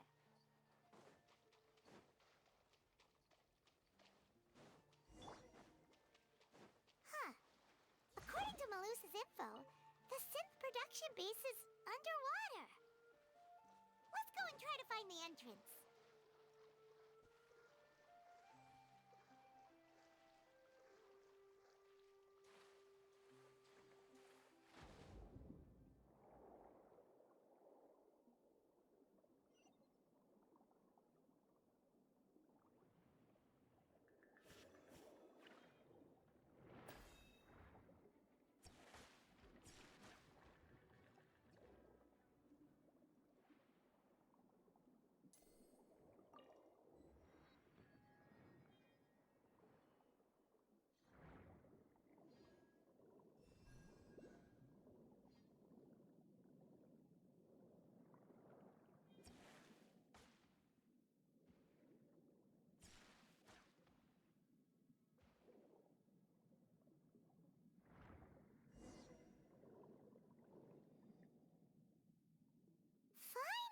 Found it! Huh. So this is the entrance that leads to the synth production base. It sure doesn't seem out of the ordinary at all. Ah, you're right. An important place like this is bound to have a ton of protective measures and mechanisms. Navia's probably arguing up a storm right now to stall for us.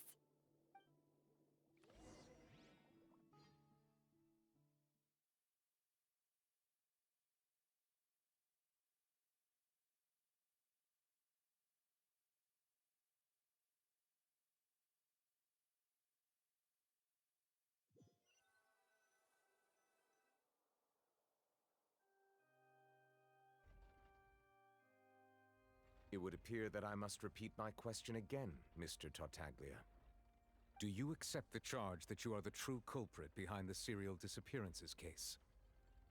To be perfectly honest, I don't understand your country's complicated court system, or the reason why I'm being charged with something I've never even heard of. However, I did hear that people who have been charged can choose to participate in a duel to clear their name.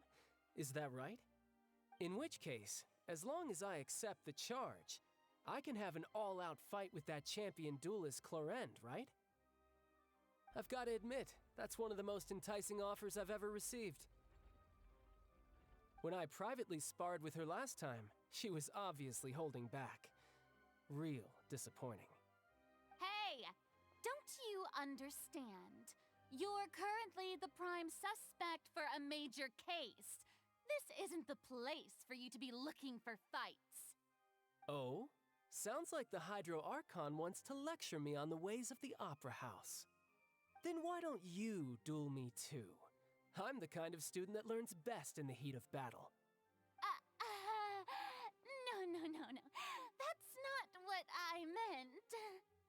Alas, it would appear that communication with the defendant is going poorly, and we have made very little progress. In that case, let me explain everything from the very beginning again. The goal of this trial is to determine the culprit behind the serial disappearances case. That case had nothing to do with him! You've got the wrong man! Huh? What's going on? Why is she interjecting again? I told you it couldn't be one of the Fatui Harbingers. Miss Navia, this is the second time you've interrupted the court proceedings. I only tolerated your behavior last time because you were able to provide the court with a key eyewitness. But that was an exception rather than standard court protocol. I can very well charge you with contempt of court for your interjections. Oh, please!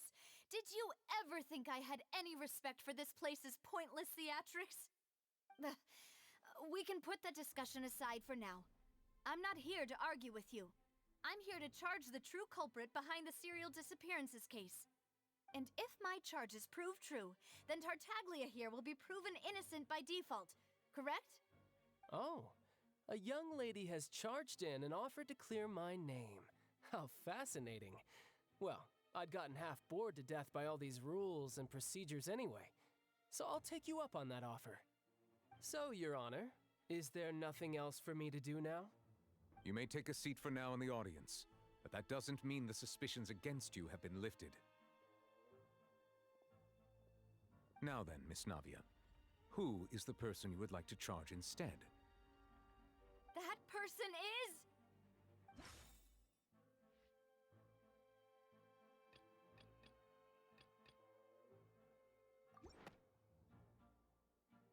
Marcel, the head of Confrérie of Cabriere! Huh?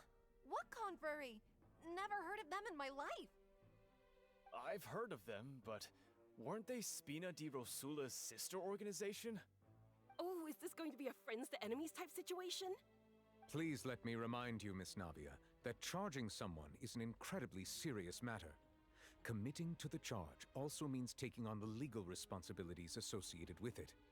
And if the charge fails, depending on the circumstances, you may also be charged with the crime of making a false accusation. Knowing this, do you still wish to charge this man? Yes, I do. In that case, I declare the charge to be valid. Miss Navia and attorneys, please take your places on the court. Members of the guards, please contact Mr. Marcel right away so that he may stand trial.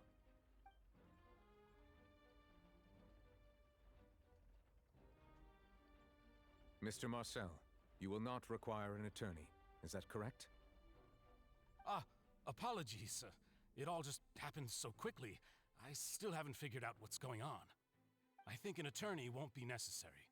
This is probably just a misunderstanding between me and Navia. Very well. In that case, since both sides have now arrived, Miss Navia, please present your charges. I would like to take everyone back to 3 years ago, to the case of Callus the Unfaithful. Only through elucidating what really happened in that case can we connect all the dots for the serial disappearances case. Navia, do you really think that I was the one who killed your father? Come on, why would I do that? Callus was my benefactor, and remember both you and I only ran to the scene when we heard the sound of a gun. If that's enough to make me a suspect, wouldn't that make everyone at that banquet a suspect as well? I think there's no point in getting into the specifics right now. The audience doesn't even have the big picture yet. Even I'm struggling to remember some details of that case. Exactly correct, Your Honor. I must refresh everyone's memory about that case before I can explain my charge and reasoning. I see. In which case, I will recount the findings about that case as originally recorded by Maison Gardiennage.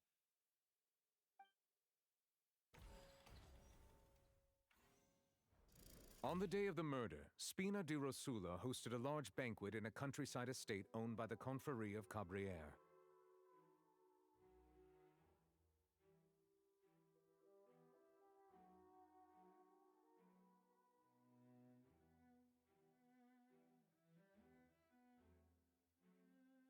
During the banquet, all attending guests heard 2 gunshots from the courtyard. When the guests arrived at the scene, they found the primary suspect, Callus, holding a gun, while his acquaintance Jacques lay dead from a gunshot wound. The guards' investigation did not recover any other firearms from the scene. As a result, they concluded that the suspect's first shot must have missed, while the second must have taken Jacques' life. The suspect did not dispute this conclusion, and also declined to defend himself in court. Instead, he chose to prove his innocence through a duel. Callus was defeated by champion duelist Clarand in the ensuing duel, and soon succumbed to the injuries. These are the known facts about the case. The one with the motive to kill was Jacques, not my father. And even so, Jacques still had no reason to pull the trigger. In truth, the third person shot Jacques first, and was shot in turn by my father when my father seized the gun from him. After that, the true culprit turned the third person into water, erasing all traces of him from the scene. Thank you for the summary, Your Honor. Of course, the guard's conclusion appeared quite sensible to us at the time. However, we should revisit the case now that we've gained new information about the abilities of water from the primordial sea.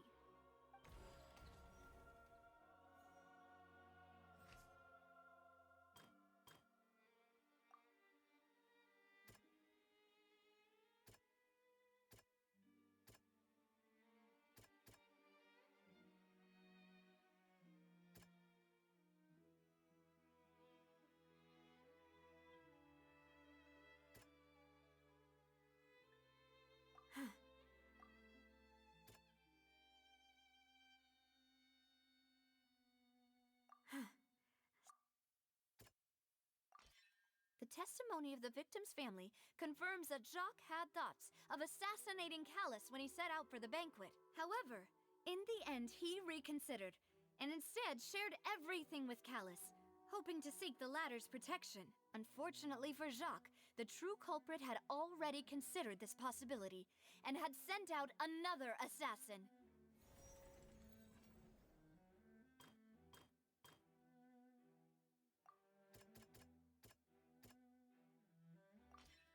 This assassin first shot Jacques, then turned to shoot Callus, only for Callus to wrestle the gun from him and kill him instead.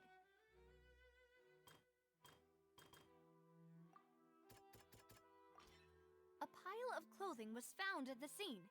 The guards once believed they were used by Jacques as a costume to disguise himself, but now it is clear that the clothes were proof that there was a third person at the scene, and that they were turned into water after committing the murder. Since it was raining that day, the culprit was confident that they could use the rain to wash away all traces of their dissolved accomplice. Realizing this, the true culprit caused the hired assassin to dissolve into water, leading everyone to believe Callus was responsible for Jacques' murder. This is the true version of events.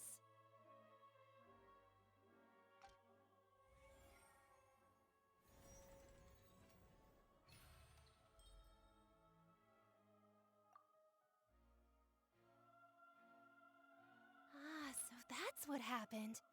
Wait, you're telling me something as dangerous as water from the primordial sea has been used for all these years? What a great theory. It also explains Callus's and Jacques' respective motives. I guess they didn't shoot each other after all.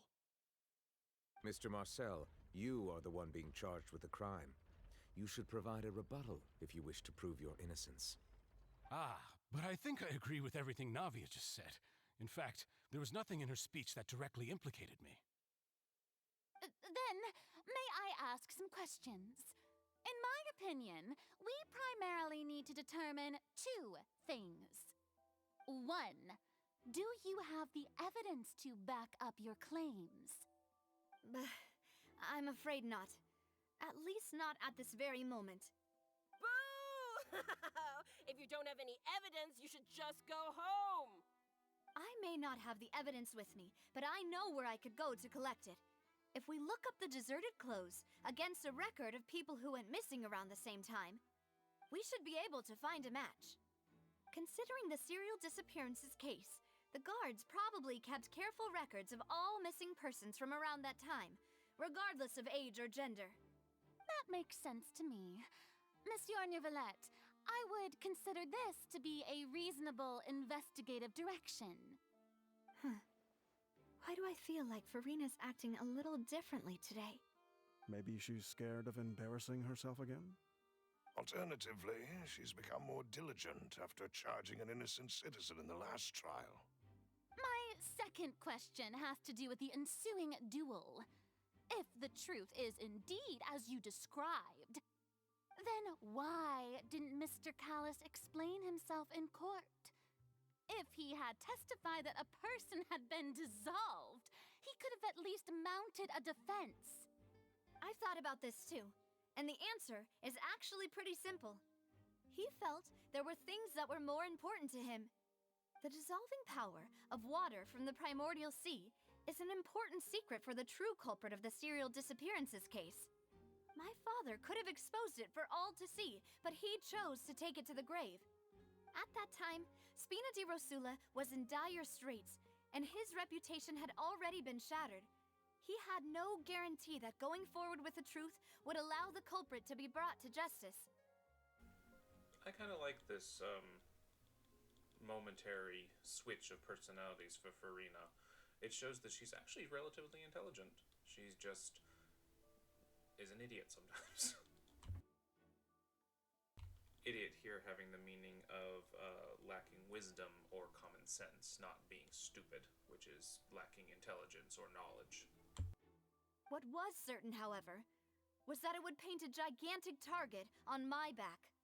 Boss once told me that Demoiselle had already been selected as the next target of the serial disappearances case. What? If the secret had gotten out, the culprit would have fought an all-out war with Espina right there and then. I wouldn't have been the only one in danger. All of us would have stood to lose our lives. Of course, the guards might eventually figure out the truth of the matter and determine that we were in the right. But what good would that do? How can a hollow verdict protect anyone? Had this opera house ever given my father any kind of confidence in its brand of justice, Spina di Rosula would have had no reason to exist. But by staying silent, we retain the ability to deter our opponents and continue the stalemate. I was able to become Spina di Rosula's president, which made me harder to target, as well as giving me more time to grow and learn. And once I have figured out the truth and stepped up to the challenge, I will do what this opera house cannot, and restore my father's truth and honor back to him. She's being a little petty. I get where she's coming from, but she's being just a little bit petty. Both Furina and Nervliette, I'm trying to get it right. The Chief Justice actually do give a crap about achieving actual justice. It's just their methods are a little weird. So, you mean to say, your father intended to die in the duelist's ring? That's right. Do you have any proof? Of course. All you need is to ask his opponent, Clarand. I don't need your apology, your guilt, or your support from the shadows. You don't have to do anything for my sake. But since he entrusted his will to you, Clarand, you should tell us the truth about his sacrifice. So, during the duel, did you believe that Callis was intending to die? Yes, I did. As a champion duelist, I've fought many battles and taken a countless number of dishonored lives. In my line of work, I've seen all kinds of people give their all for the faintest hope to continue living. Some were determined, others passionate, and some even manic and twisted. Just one look and I can tell if a duelist is hoping to live or if they're looking to die. I hereby swear on my name and honor as a champion duelist that Mr. Callis never intended to leave the ring alive. Since that's your testimony, I have no more questions. It appears there really are good grounds to reopen this case. I concur. However, Miss Navia, you still have not explained the link between your father's case and the serial disappearances case. See, this is what I mean. I think that Nurvliet and Furina actually do get along relatively well, you know, barring vastly different personalities. And they work together quite well. It's just, you know, she's a brat and he's somewhat awkward. Right? What she said was fascinating, but kind of beside the point. Wait, weren't they just talking about the serial disappearances case? Of course, Your Honor. The two cases are connected via a matter of timing. In my father's case, the culprit intended to kill both Jacques and Callus. As a result, they planned to act after hearing 2 gunshots. And, at the end of Linny's trial, the culprit also only dissolved the victim in front of everyone because they realized they were at risk of being identified. The culprit could only time their actions so precisely if they were already at the scene. Coincidentally, Marcel attended both the banquet and the trial. So that's why you suspected me. Even after hearing your reasoning, I still can't help but find it a little preposterous. I'm used to it, though. You've always been an impulsive and sentimental child, Navia. It's one of your most endearing traits. No need to appeal to pathos. I won't try to refute your points one by one, but even if everything you just said was true, can you prove that I was the only person present at both events? On top of that, does a person have to be physically present to control the timing? Can't someone remotely monitor the place?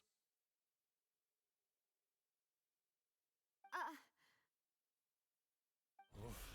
Don't know what she can say to that. I know that even with that, you might still think you can reduce the list of suspects with some further investigations until I'm the only one left on the list. Alas, who won't feel at least a little hurt by an accusation of murder from a girl you see as your own daughter? But if I were to dismiss this completely, you'd also think I'm not being considerate of your feelings. Ah well, let Uncle Marcel teach you another lesson. Do you know what the biggest flaw in your reasoning is? I suppose you're gonna tell me anyways. It's timing again. I'm a businessman by trade. From that standpoint, there's no reason for me to kidnap young women. It's a high-risk action with nothing to gain. In addition, I left my home in Snezhnaya when I was young to come to Poisson and work in some trade. My business only thrived when I received Callus's patronage.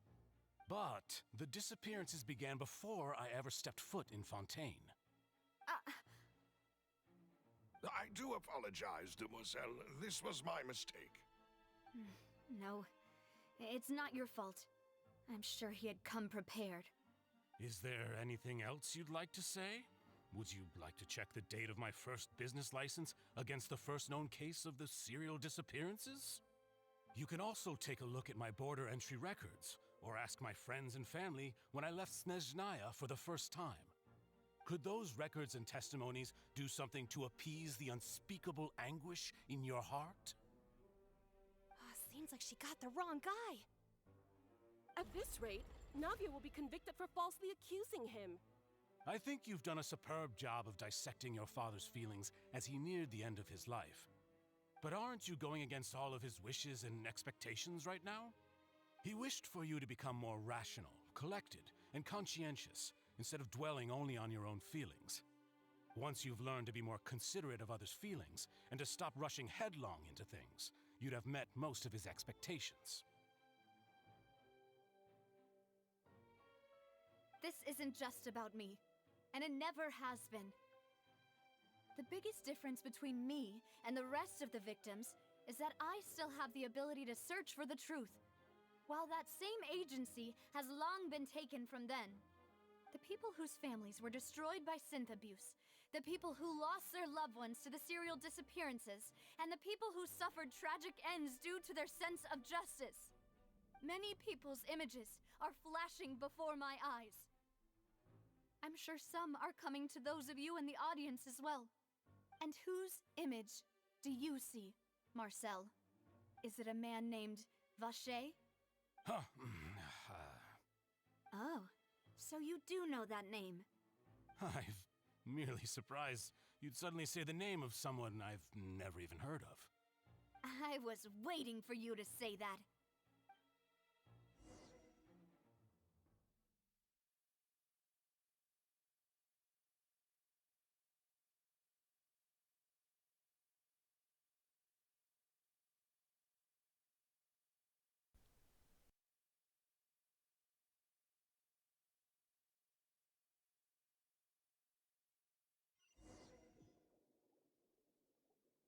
Finally moving back to this part of the investigation.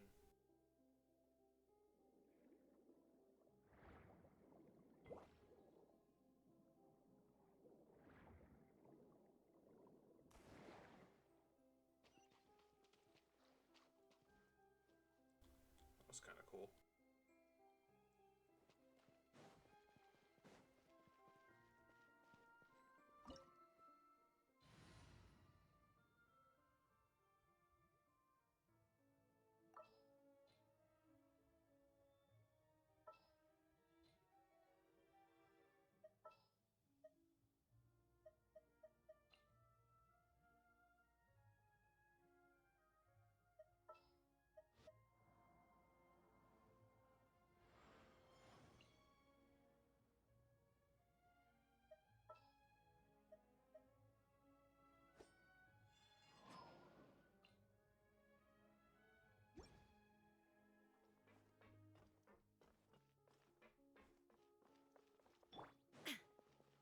Illusion shattered. I will have order. Rust and rebound. Time to go.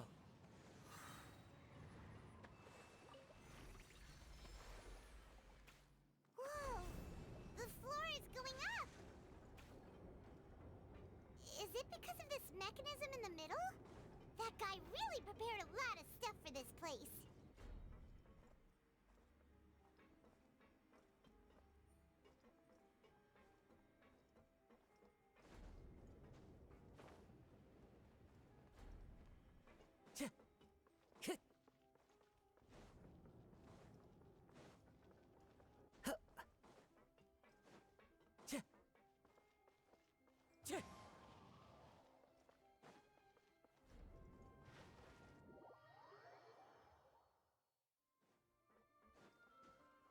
Time to go.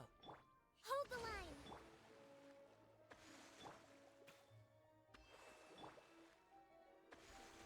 That was stupid of me. I just lost all my elemental bursts. Oh well.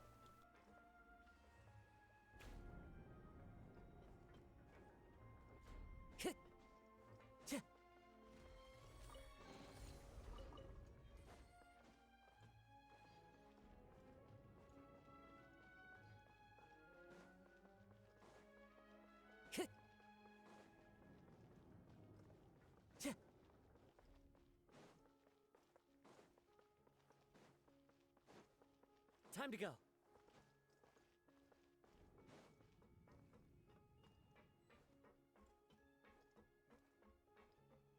Paimon thinks we need to go up, but Paimon doesn't see a way.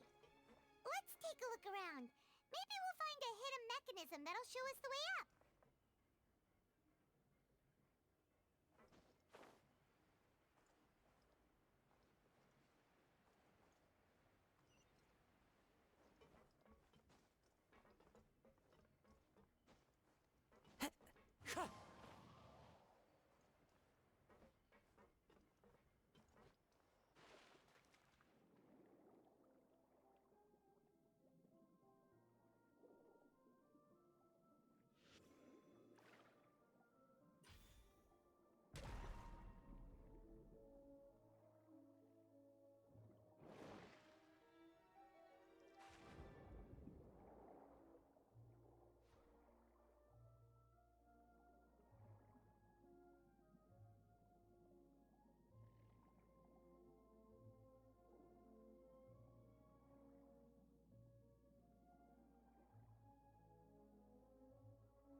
The water level is rising. Now we can swim to the top. But this is still a ways away from where we need to go. Okay, now she's done talking finally, and this place is inventive.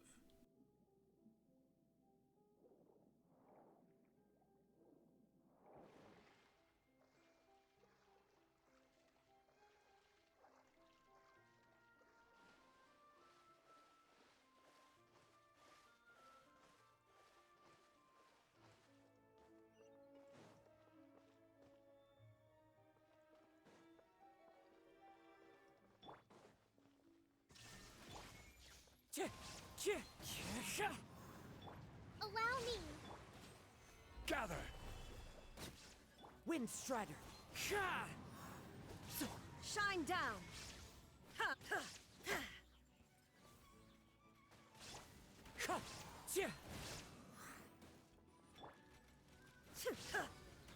Stabilize! Rest and rebuild. Wind Strider.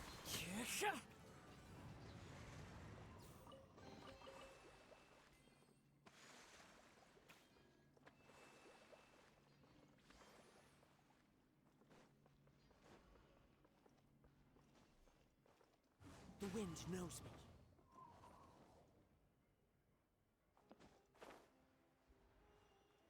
Never hurts to double check.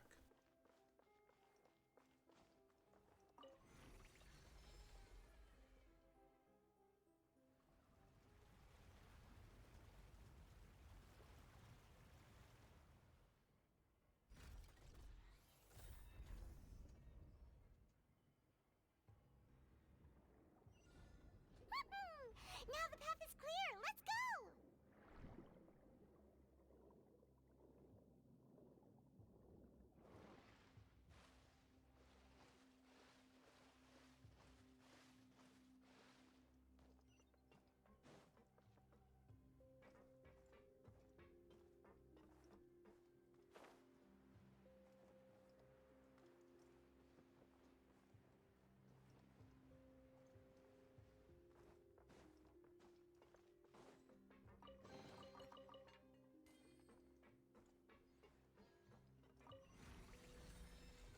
I wonder how you build something this elaborate without anyone knowing.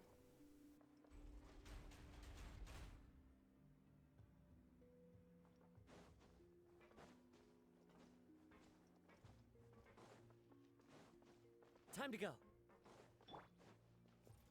Illusion shattered. Fallen leaves, adorn my night. One with nature.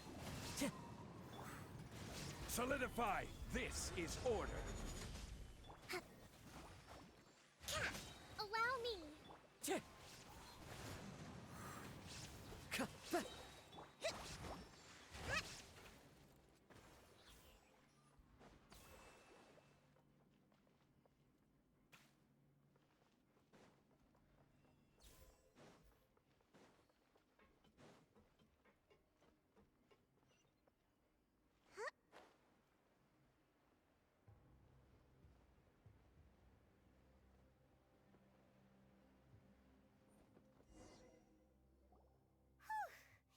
After all that, we finally made it to the innermost sanctum. Though, as expected, the mastermind isn't here. That's right. Then let's hurry up and find some evidence so we can get back to the Opera House and help Navia.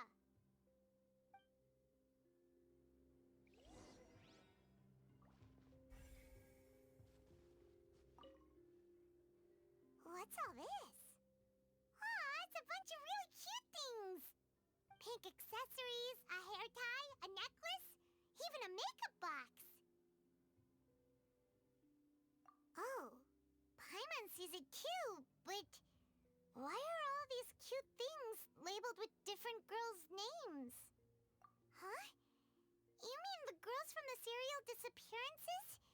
They were brought here? And then they were turned into water. And all the boxes of things, these names. That means... Oh, this is terrible!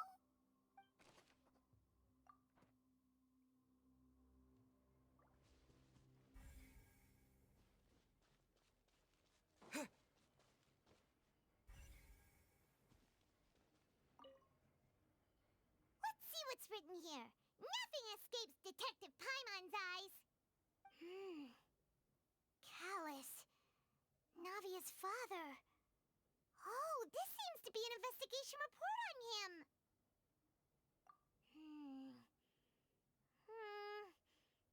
Yep, it's about finding someone to assassinate Jacques and Callus because of a lack of confidence that Jacques himself would go through with it. This should prove the existence of the third person, right?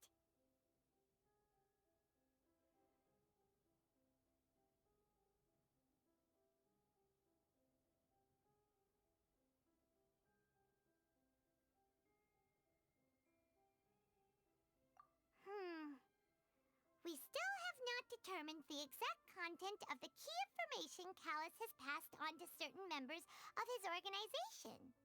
The old dog's a real menace to deal with. Even if he abides by the promise he's made to us, he will still have the upper hand. He can act whenever he wants to make our lives miserable. The only option left is to remove him from the picture entirely. I concur. Let's send someone to kill him. He won't declare war as long as we don't touch Navia. Oh, seems like we've got a bunch of correspondence between the higher-ups. They're all just so evil.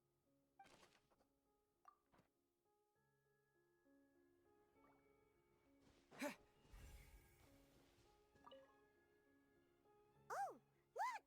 There's an important-looking basin over here, and it's full of water. That means this is where they make all the synth, and that special water is the main ingredient. If you dilute it with normal water, you'll get synth, but the pure stuff can dissolve a human. Paimon will take notes on this incriminating evidence.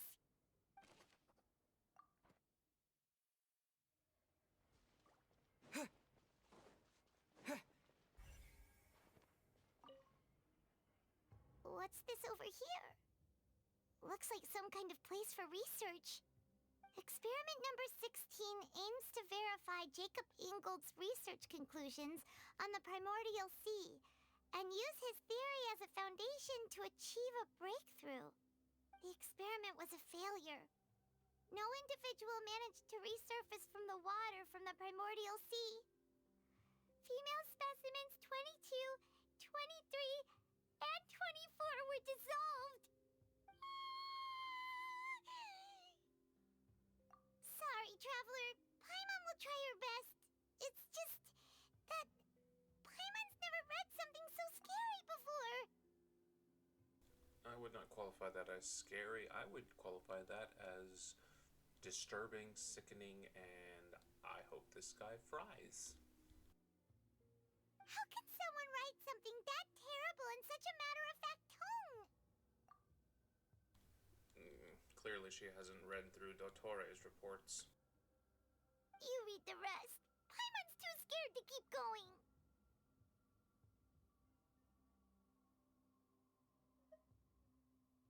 So that's why he did all of these experiments. Wait, did he really think he'd be able to find a way just by dissolving people over and over? That's just insane! Huh? Isn't that the name you heard by the fountain? Paimon thought he was an eyewitness in the serial disappearances case. You mean Vacher is the one who did all of these... experiments? So that's it! Vacher was no victim, but personally took his lover and... No, that's not it either! If that's the case, why would he want people to resurface from the water? In any case, Paimon will write it all down.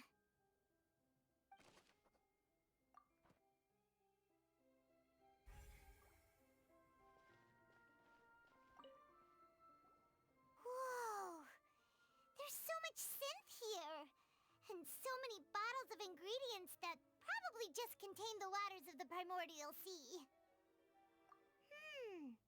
Mixing in progress. Ready to drink? Stock sample? Huh. They've also got all the synth pretty clearly labeled. Whoa, there's even fruit-flavored synth? Yep, it's super obvious.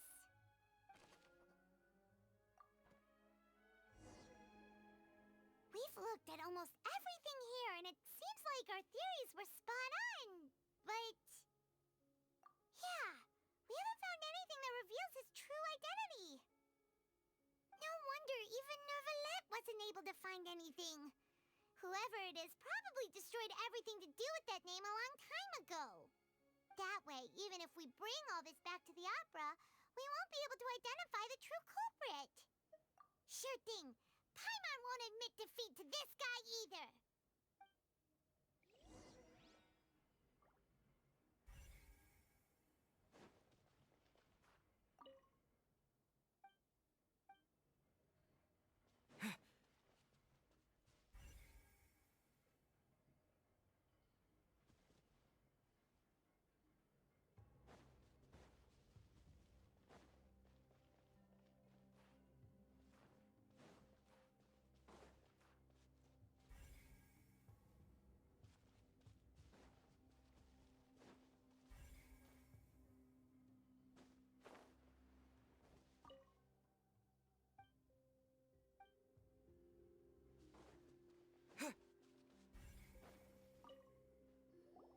You take that side and Paimon will take this side. Check everything carefully. We'll find something for sure.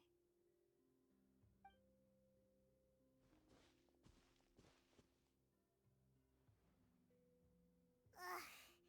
Nothing at all. And Paimon can't even find snacks either.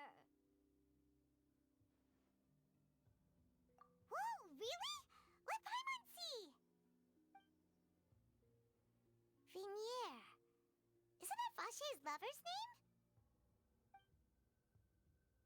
Then you found her diary. Let's see. Aw, it's just a normal diary chronicling their love story. She was so sweet, too. Oh, Paimon feels even worse for her now. So many! A whole page's worth! But they're all crossed out. Was she unhappy with all of them? The final name she decided on was Marcel. Wait, but Marcel's pretty old. Has this case been going on for so long that he's Vache and Vinier's grown son? Hey! Paimon still hasn't figured it out yet.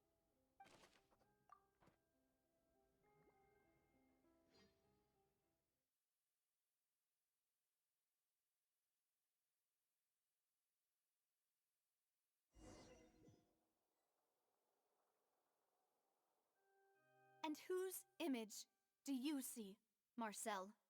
Is it a man named Vache? Huh. Oh, so you do know that name. I'm merely surprised you'd suddenly say the name of someone I've never even heard of. I was waiting for you to say that. Navia! We're back! As expected of my partner. I just knew you'd return in the nick of time. Just how often do you intend to flout the rules of this court? It's all right, Monsieur Neuvillette. Given their confidence, I expect they've found the crucial evidence.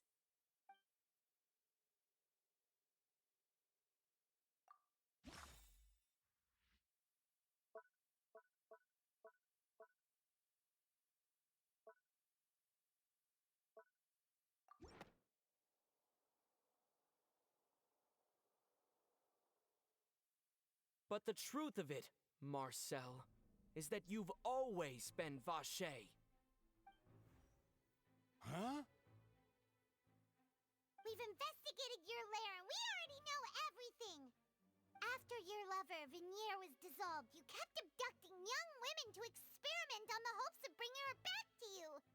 You even created Marcel as a new identity and destroyed all records of your past as Vache. So that's it. Even the villains in opera performances rarely go that far. And with that, Marcel's motive has now been established. This information regarding your past also dismantles your prior timing defense. Well, Marcel, do you know where you went wrong? You fixated your gaze on the lover that passed away, instead of paying attention to the living people around you. So, you never noticed how we changed, or how we grew as individuals. You also never understood Boss's real expectations for his daughter. Or our determination to see things through. Your determination.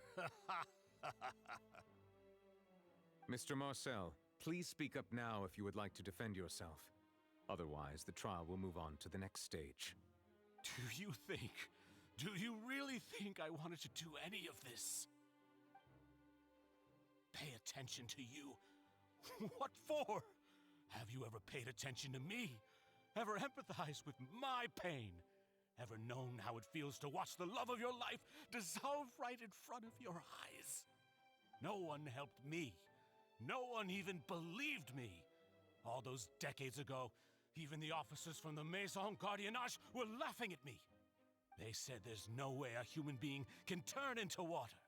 So I must have gone mad from grief. Vignier's death was brushed away by all of you as if it didn't matter at all. Well, now you know, don't you? Ha! Well, it's too late now. All those who were dissolved are gone forever. You'd almost feel sympathy for him if he wasn't a psychopathic serial killer who killed other innocent people for no other reason than because he felt sad. Fuck off. You only have yourselves to blame.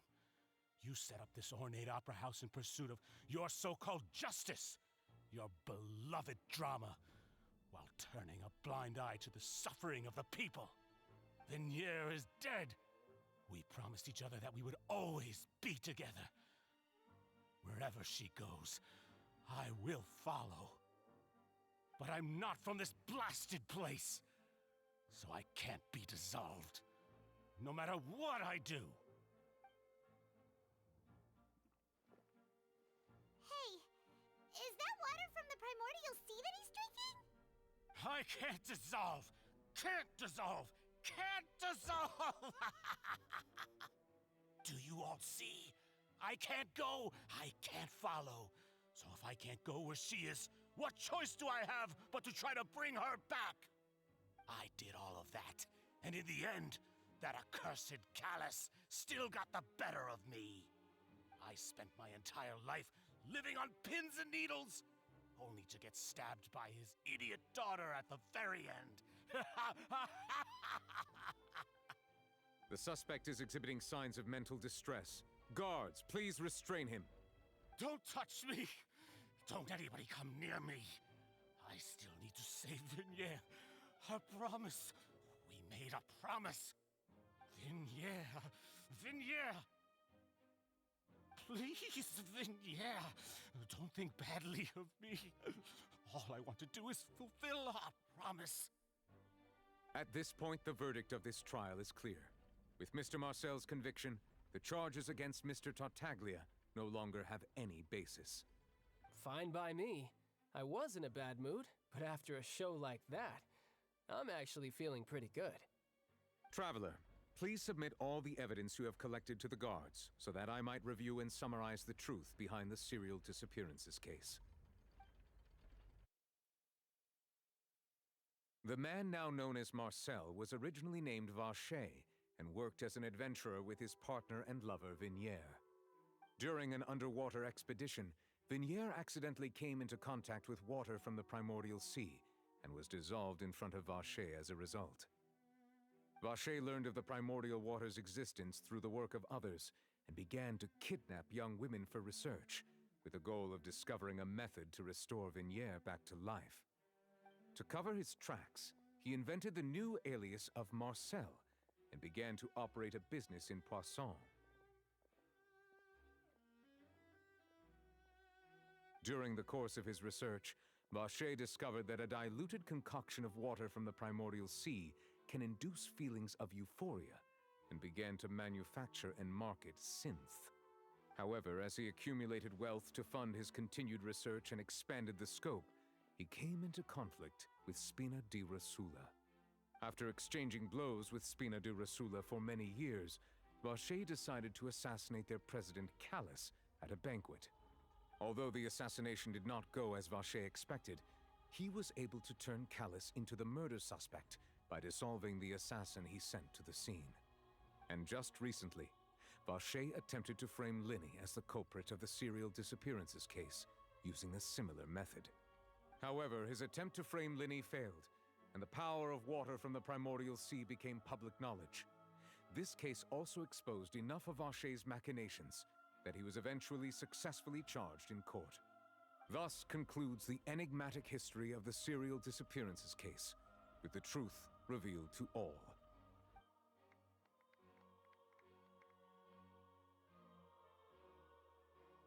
The Oratrice will now deliver the final verdict regarding the charges against Mr. Vache.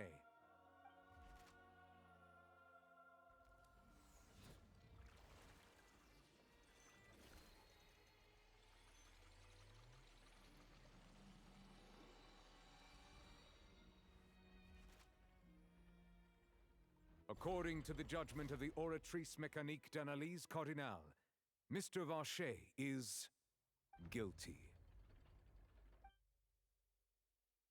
Guards! Take Vache away. Good. It's what he deserves. With that, the serial disappearances case is over now. We really just witnessed history. Who would have thought the true culprit would be such a polite and well-spoken guy? Yippee! We helped Navia bring the bad guy to justice! He's hurt so many innocent people and now he's finally getting what he deserves! Huh? Are you okay? Demoiselle, you were absolutely brilliant. The day our late boss had always hoped for has finally come. You can rest easy now, knowing justice has been served. Yeah. It's finally over. It's all thanks to you guys. And my partner. See, Papa? Spina di Rosula's still doing well with me at the helm. Well now, hasn't this been a most delicious piece of drama? The villain has been caught, justice has been served, past wrongs have been righted, and it's a big ol' happy ending. Since it's been such a great show, I'll just let the false accusations against me slide. Either way, I've still got some business to attend to, so if you'll excuse me... Please wait just one moment, Mr. Tartaglia. What now? None of this has anything to do with me. According to court protocol, since this trial was initiated due to a charge against you, a verdict must also be made regarding the initial charge before the trial can conclude. Oh, come on. Is this really necessary? Haven't you already caught the real criminal? Isn't it time for side characters like me to exit stage left? Please respect the laws of Fontaine. This has always been the rule. All right, but this sure is a lot of hassle. All I need to do is stand over there, right? Let's just get this over with. Through evidence presented in the public trial that was just held, it has been established that Mr. Tartaglia has no direct connection to the serial disappearances case. The guilty party has been identified, and thus it is logical to suppose Mr. Tartaglia is innocent of the charges. We now turn to the Oratrice Mécanique d'Analyse Cardinale to render the final verdict on the charges.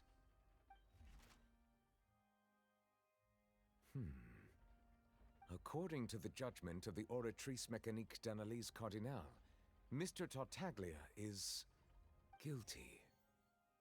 What? Hey! That's not funny! Didn't you just say I'm supposed to be innocent? What's with this verdict? Is your justice machine malfunctioning? Huh? This has never happened before. The Oratrice actually returned a different verdict from the Chief Justice. I mean, have you ever heard of an innocent Fatui Harbinger? Do you think the Oratrice might have just convicted him on general principle? That's prejudicial. in the extreme. But weren't the charges about the serial disappearances case? No matter what else he's guilty of, it shouldn't affect the verdict in this case, right? The judgment of the Oratrice Mécanique d'Analyse Cardinal is, by law, the final verdict of the court. We must accept the guilty verdict. Guards, please take the suspect into custody per court protocol. Okay, so in Linny's trial, he talked about how he heard a voice. Maybe someone futzed with the Oratrice. Hell, it could have been Arlecchino for all we know, but maybe that's what's going on here. We'll have to probably wait until either the next patch or the last patch of this one, so either 4.1 or 4.2. But this is weird.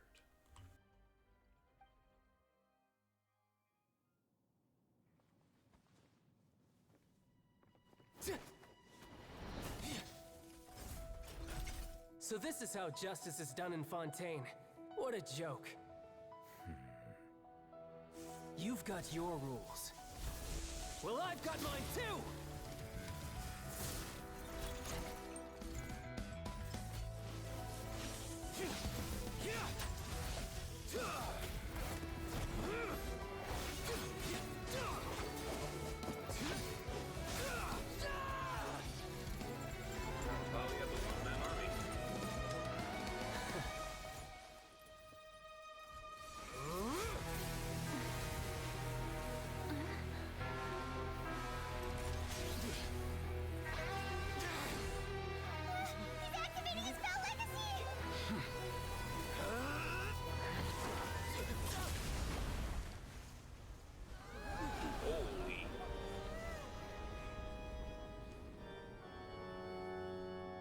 I am sorry. If you have been wronged, we will find the truth.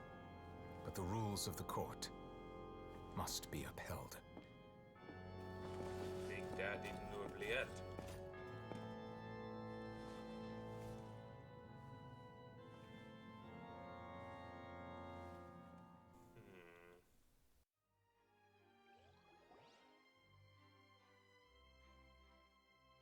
Hey, Monsieur Novelette, what's going on? Shouldn't they have been cleared already? Apologies. This is also the first time I've encountered such a situation. However, according to the rules established at the conception of Fontaine's court system, the Oratrice's judgment is the final verdict of the court. All I do is follow court procedure. As for why the Oratrice arrived at the conclusion it did, you should probably ask someone more knowledgeable than me. Why are you looking at me? I had nothing to do with it! I don't know what happened there either! Hey, stop staring at me! What does Lady Furina mean by that?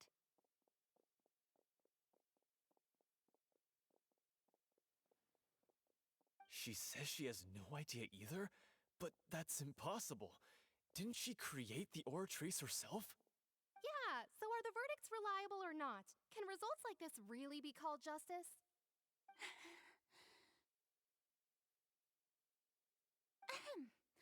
My dearest citizens, did you really think we'd allow an incorrect verdict to be handed out in this court? Did you really believe that the judgment could be mistaken or be the result of some sort of random mishap? Don't tell me you thought even I had been blindsided by the Oratrice's result.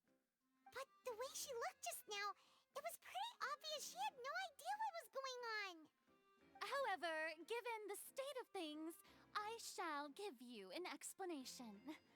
Everything that just took place, including my supposed shock and bafflement, was a part of an elaborate performance, with every action meant to stir up drama and excitement.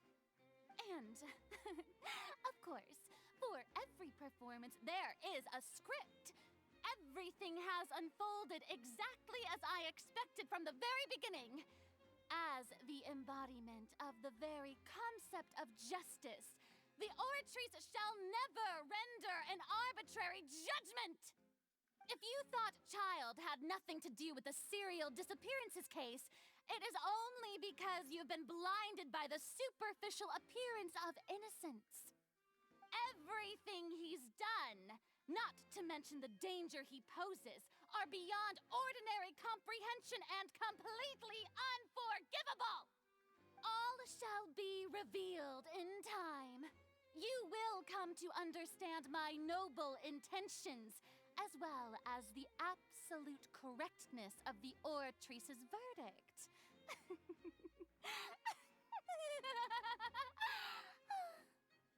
Now, having said that, although I hate to leave things hanging in suspense, it is now time for this performance to end.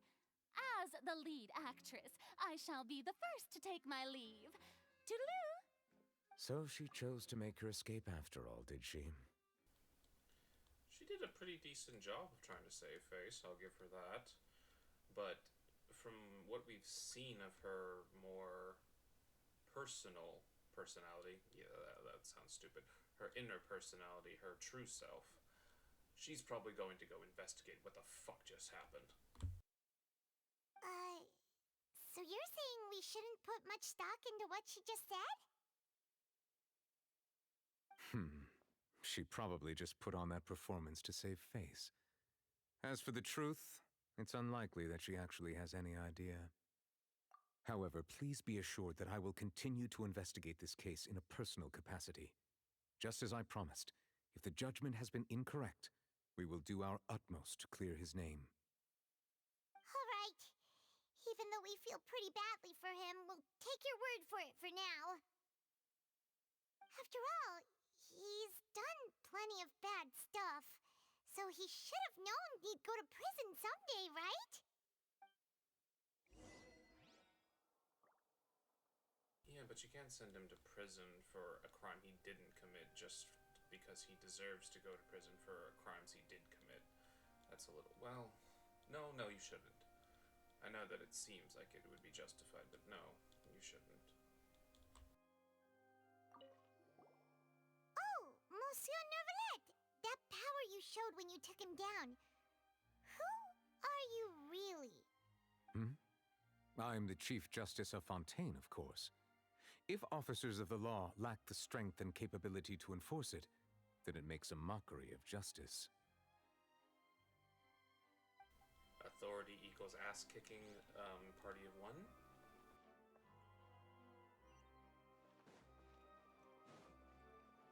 The wind rises.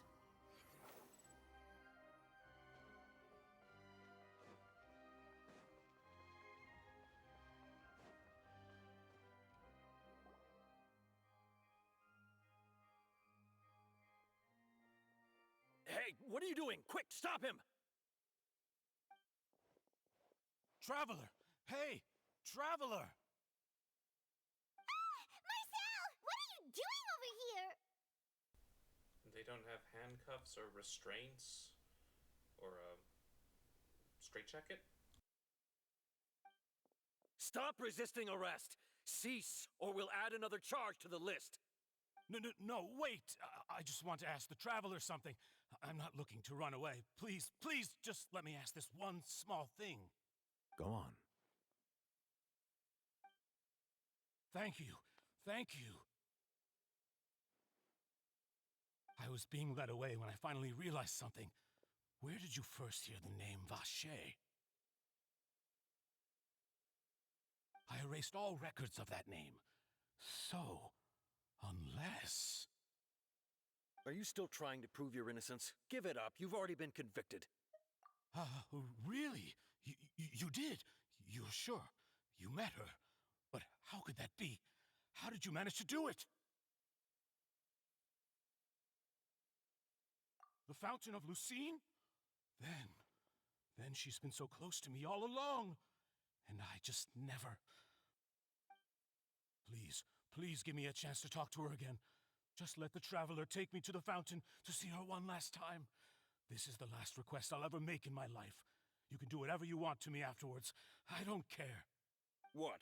Give an inch and you want to take a mile? Do you think serial killers get to make requests like that? Paimon agrees. Why should we This request, is it worth as much to you as your life? Of course! Wait, no.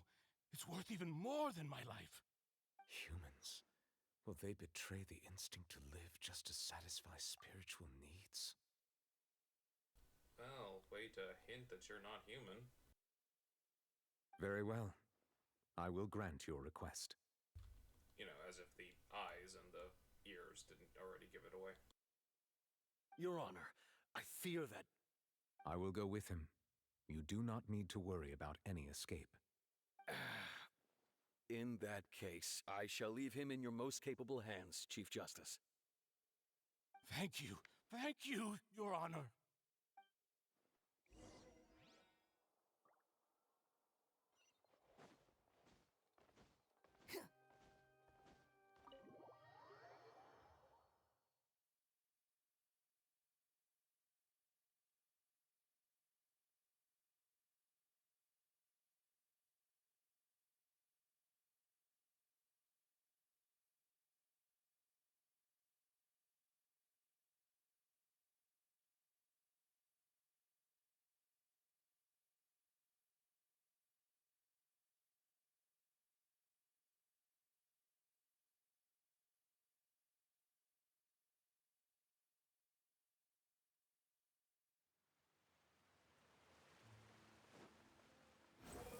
Squall and Fury.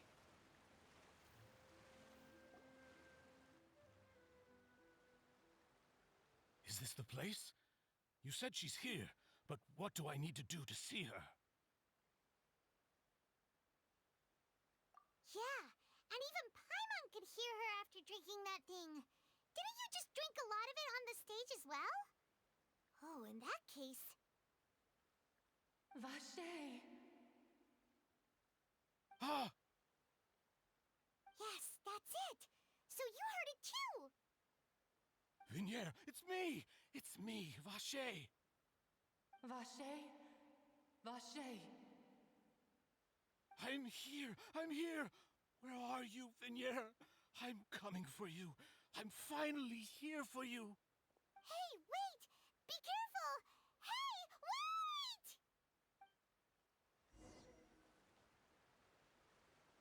Vinier, is that you? It's me, Vache! Vinier! Vache? Why did you come? Didn't I say? You don't need to look for me. You look a lot older than I remember. How long has it been? It's been more than 20 years. I've suffered for over 20 years since the day you left. All this time, only the thought of bringing you back has kept me alive. Nothing else mattered to me. I must be dreaming. Who would have thought I'd get the chance to tell you all of my feelings like this? Vinier, you are my everything. I really don't know how I could live without you. But Vache, if you ask me, this world would be better off without you. What are you saying? Oh shit. If not for you, I would have finished my law degree and probably become a top-tier attorney one day. If not for you, I would have continued to pursue my love of the arts, and my works would have been displayed in the Palais Mermonia itself. If not for you, I would at least have been able to take care of my mother. And she would not have grown old and died alone, with nothing but the tears on her cheeks. It's all because of your selfishness, Vache. It's all because of you. You... Wait, you are not Vinier. Who are you? You're right. I am not Vinier. I am the sacrifices. Every woman who died by your hand, as our bodies dissolved, our consciousnesses flowed back to the primordial sea. Our thoughts circulated endlessly within the primordial sea, And we were no longer individuals, but we became one. Just as streams of water come together in the sea. I'm Cressy. I'm Lemony. I'm Azine. The only one I am not is Vignier. Why? But then, where is Vignier? She doesn't want to see you anymore. Every tendril of her consciousness is avoiding you. This is what you get for your selfishness. Your selfishness robbed us of our lives and our futures. You said time and time again that you'd do any and everything for her. But did you ever consider whether she'd want to see you do the things that you did? If she would despise you for what you became?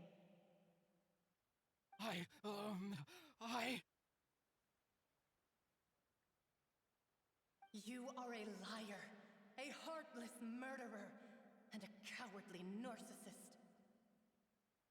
The only thing you are not is Vignier's beloved.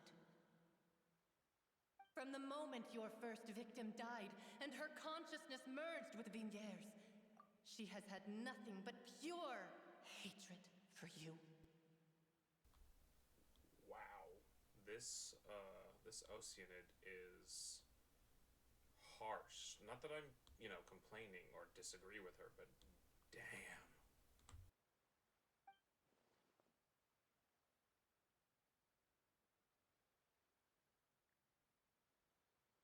No! Yeah! She can't hate me. Let me see her. Please! Have mercy! You still don't understand. When I said don't look for me, that came from the real Vignier. She really doesn't want to see you anymore. But on top of that, she also said that because it's her final drop of pity for you. She said that because she knew that if you did come here, we will show no mercy to you. Vache. Vache? Vache. Vache. Vache. Vache. Drown.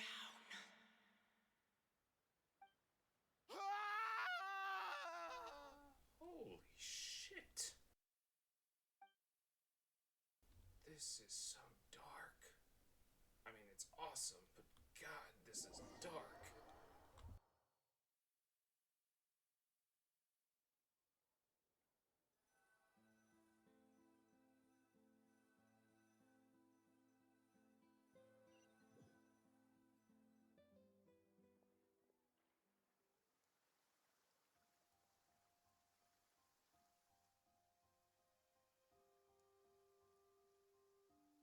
Finally, we have some time to do shopping. Gosh, it's really been a long time since we've been able to relax. Huh. Well met, partner. I knew something great was going to happen when I woke up in such a good mood today. Even this weather can't put a damper on the demoiselle's mood. It's a pleasure to see you both again. Oh, hey, Navia! It's been a few days. Paimon's already started to miss you. Oh, now that I believe. I'm easy to work with and always bring home the bacon. Who wouldn't treasure having a partner like me? Sounds like you're really enjoying life these days, Navia. What have you been busy with since the trial? It's just been one thing after the other. I've been making non-stop trips between Poisson and the courts in Seine. Everyone from Spina di Rosula organized a memorial for my father. We never held a memorial when he first died, since everyone knew that even if we held one back then, no one was going to come. This time, though, everyone in Poisson, and even many people from the court, all attended. So his name's definitely been cleared now. That's what we like to hear. It's been the dearest wish of Demoiselle all along. That blasted stubborn fool. I was right to put my faith in him. I'm so glad I didn't give up on the case all those years ago.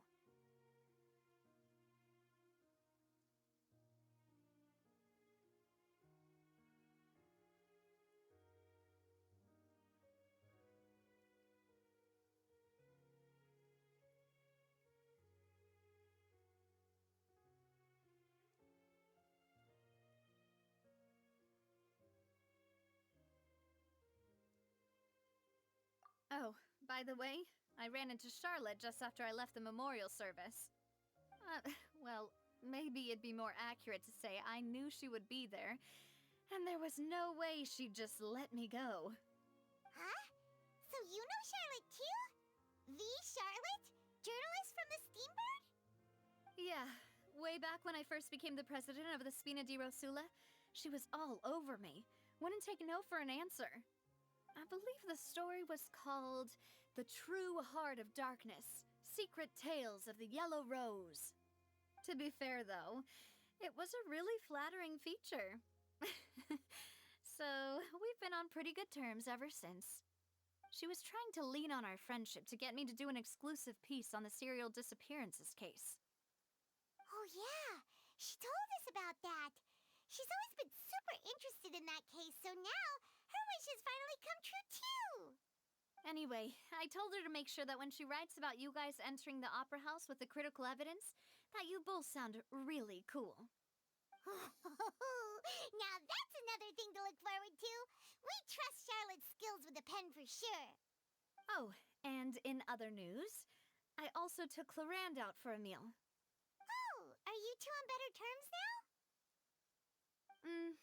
While you were investigating Vache's headquarters, Clarand gave testimony on my father's behalf. It was thanks to her that we were able to turn the tide. I wanted to thank her. I mean, there's also no point in being awkward all the time, so we took the chance to reconcile with each other. Oh, that's great. Paimon also thought Clarand wasn't actually a bad person. It's always good to have more friends. Anyway, now that the case has finally been solved, perhaps it will slowly begin to fade from the public consciousness. Oh, actually, there's still one last thing I need to do. What is it? I should pay a visit to my father's grave and tell him the truth of what happened, as well as how it all ended. And on top of that, just how much people still look up to him to this day. That includes me, too. Miss Navia. Indeed.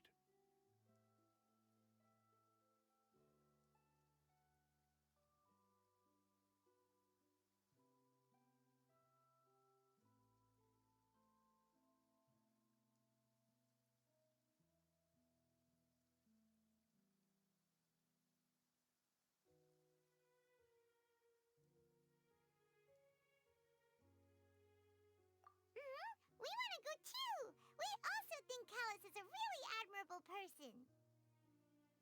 Sure thing. I'd like you two to share the moment with me. After all, without you, there might not have been such a positive ending. And in that case, everyone, let's be off. Considering the recent weather, we'll be lucky if we can reach Poisson before dark. Yeah, you're right. It's been raining non-stop for a few days now.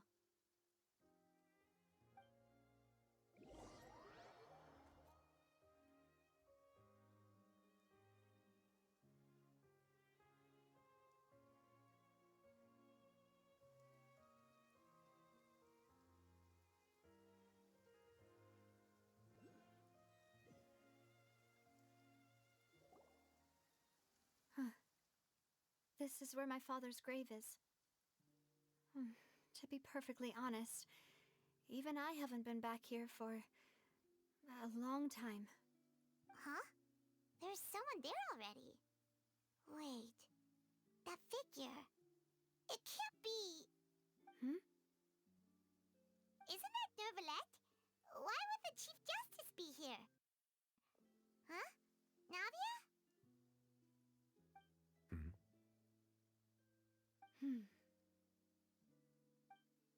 My apologies.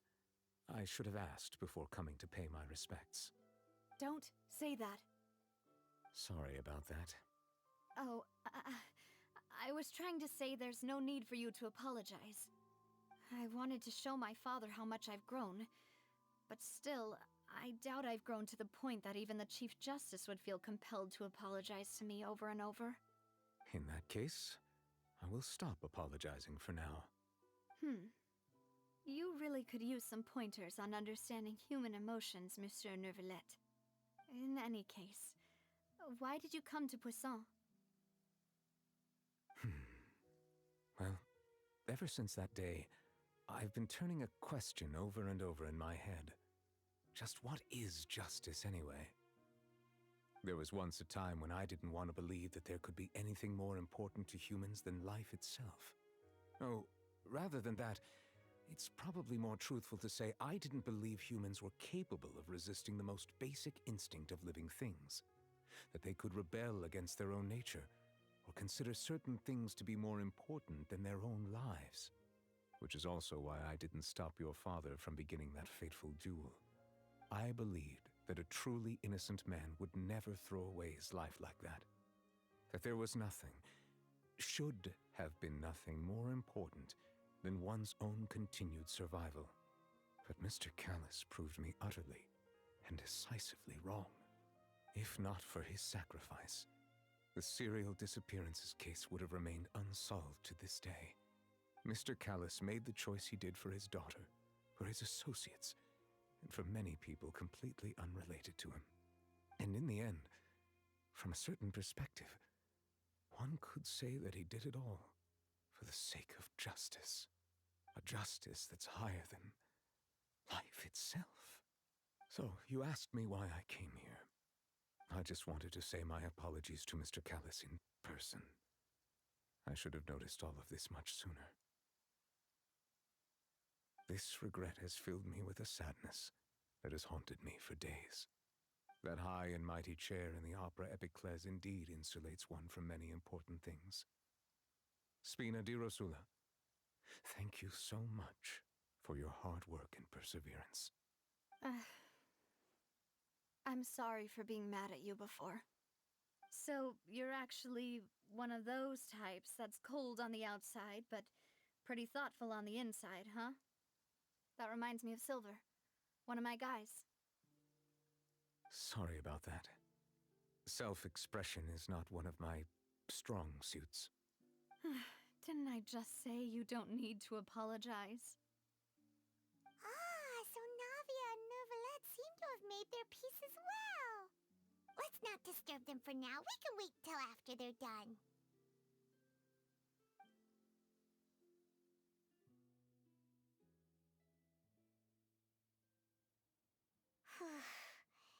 Paimon's never paid respects at someone's grave before.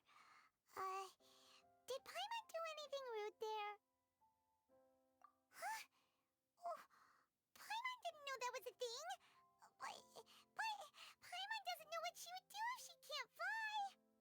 Oh no. Paimon hopes Miss Navia won't be too mad. Anyway, Neuvillette is still standing around there. It's not often that we can catch him alone like this, so why don't we go talk to him for a bit? If we can't talk to Lady Furina, we can at least talk to him, right?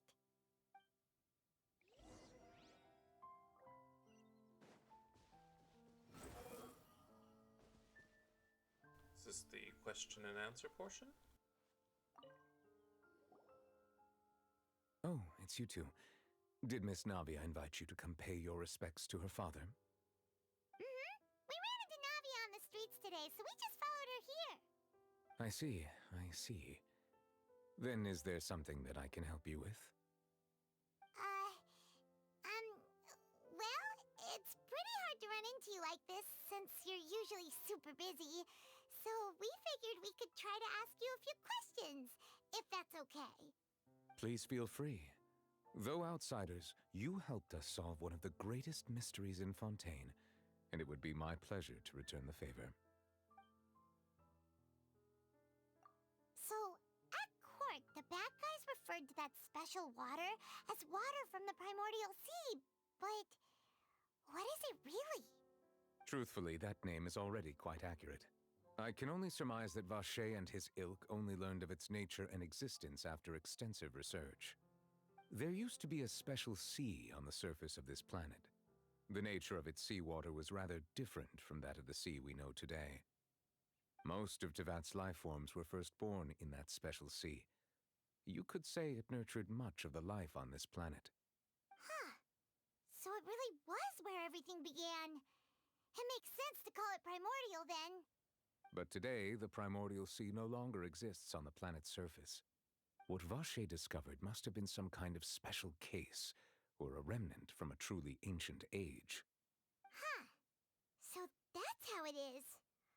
Oh, you really know everything, Monsieur Neuvillette. But if that's the case, then why would people, at least people from Fontaine, dissolve in that kind of water? Indeed. Why would the primordial sea, which was known to engender and nurture life, suddenly reverse itself and devour life instead? To be frank, that also doesn't match my understanding of this world and its laws. There must still be some unknown secrets around the people of this land. Is there anything else you'd like to ask me about? Not exactly informative, but whatever. That the sea levels will rise and everyone will be dissolved in water, leaving Furina crying alone on her throne, but the sins of the people will be finally washed away for good. Does that appropriately summarize the version you've heard? That's right! It was Linny that told us back then. And that about covers all the main points. Yes, up to the present, I think we reached a point where we have no choice but to confront this prophecy directly. Rumors have it that this prophecy is rooted in the last words the former Hydro Archon left to the world before she passed away. A prophecy? Of the former Hydro Archon? Wow. This is the first time that we've ever heard of it. 2 parts of the prophecy have already proven correct. The rising sea levels and the ability of the people of Fontaine to be dissolved. We should be more vigilant and stay on the watch for further signs. Speaking of the prophecy, Furina has also always taken it quite seriously. Indeed, she has been collecting information and intelligence from across Tevat for this purpose. If the rumors were true, then perhaps this prophecy is the conundrum left to Furina by her predecessor. But with Furina being the way she is, can we really trust her to solve it? Is there anything else you'd like to ask me about? See, she does. See, Furina does care about her people. She's just over the top. My apologies. My investigation has still not reached its conclusion. However, I still believe the judgment of the Oratrice was not rendered arbitrarily. Huh? But you also said you thought he was innocent. For many years, I have been quite aware that the Oratrice does not simply mechanically repeat the verdict that I give on each case. As a divinely created mechanism, the people's unified faith in the concept of justice is integrated into it. Not only can it produce the incredible power of indemnitium, but it likely also possesses other traits, such as self-awareness. Which is all to say, I have been prepared for a situation like this for a long time. Huh. So when Linny told us that he heard a human voice from the room where the Oratrice's core is stored... I was not aware such a thing had occurred. Perhaps that could serve to prove my conjecture. I will add that to the list of items to investigate. In any case, I am inclined to believe that the Oratrice does have a methodology all its own. We just do not have enough information. Based on Furina's reaction, I doubt even she had any idea what was going on. She managed to bluff her way through it, though, with her time-tested twin tricks of bravado and drama. While we do intend to get to the bottom of this, for now, we regret to say that the Fatui Harbinger will just have to bide his time in the fortress of Masquerade. If we did incorrectly convict him of crimes he did not commit, we will most certainly compensate him to the fullest extent allowed by the law. If you ask Paimon, the only compensation he'll want is a no-holds-barred fight with you. Is there anything else you'd like to ask me about? Your sibling, another blonde-haired traveler. I'm sorry, but I've never seen anyone who matches that description. If she ever stepped foot in Fontaine, I'm sure she followed our laws to the letter, and had no reason to appear on the stage of the opera Epiclese. Is there anything else you'd like to ask me about? Very well. It was my honor to provide you with what answers I could. I very much enjoyed conversing with you. It will soon be time for me to leave this blissful tranquility behind and return to Palais Memornia. You really are super busy, Monsieur Neuvillette.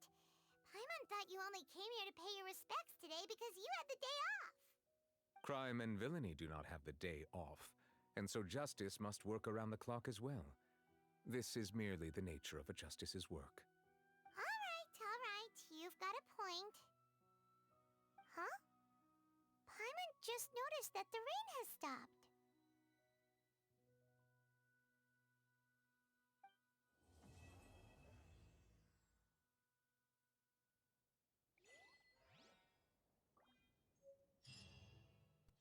Well, interesting Archon quest. I look forward to the next one at the same point. Holy shit, was that dark. Like, super dark. Boy. They're upping their game with all these Archon quests. Okay, well, if you found this video I can't speak. If you found this video at all entertaining, please like and subscribe. Have a good rest of your day. Bye.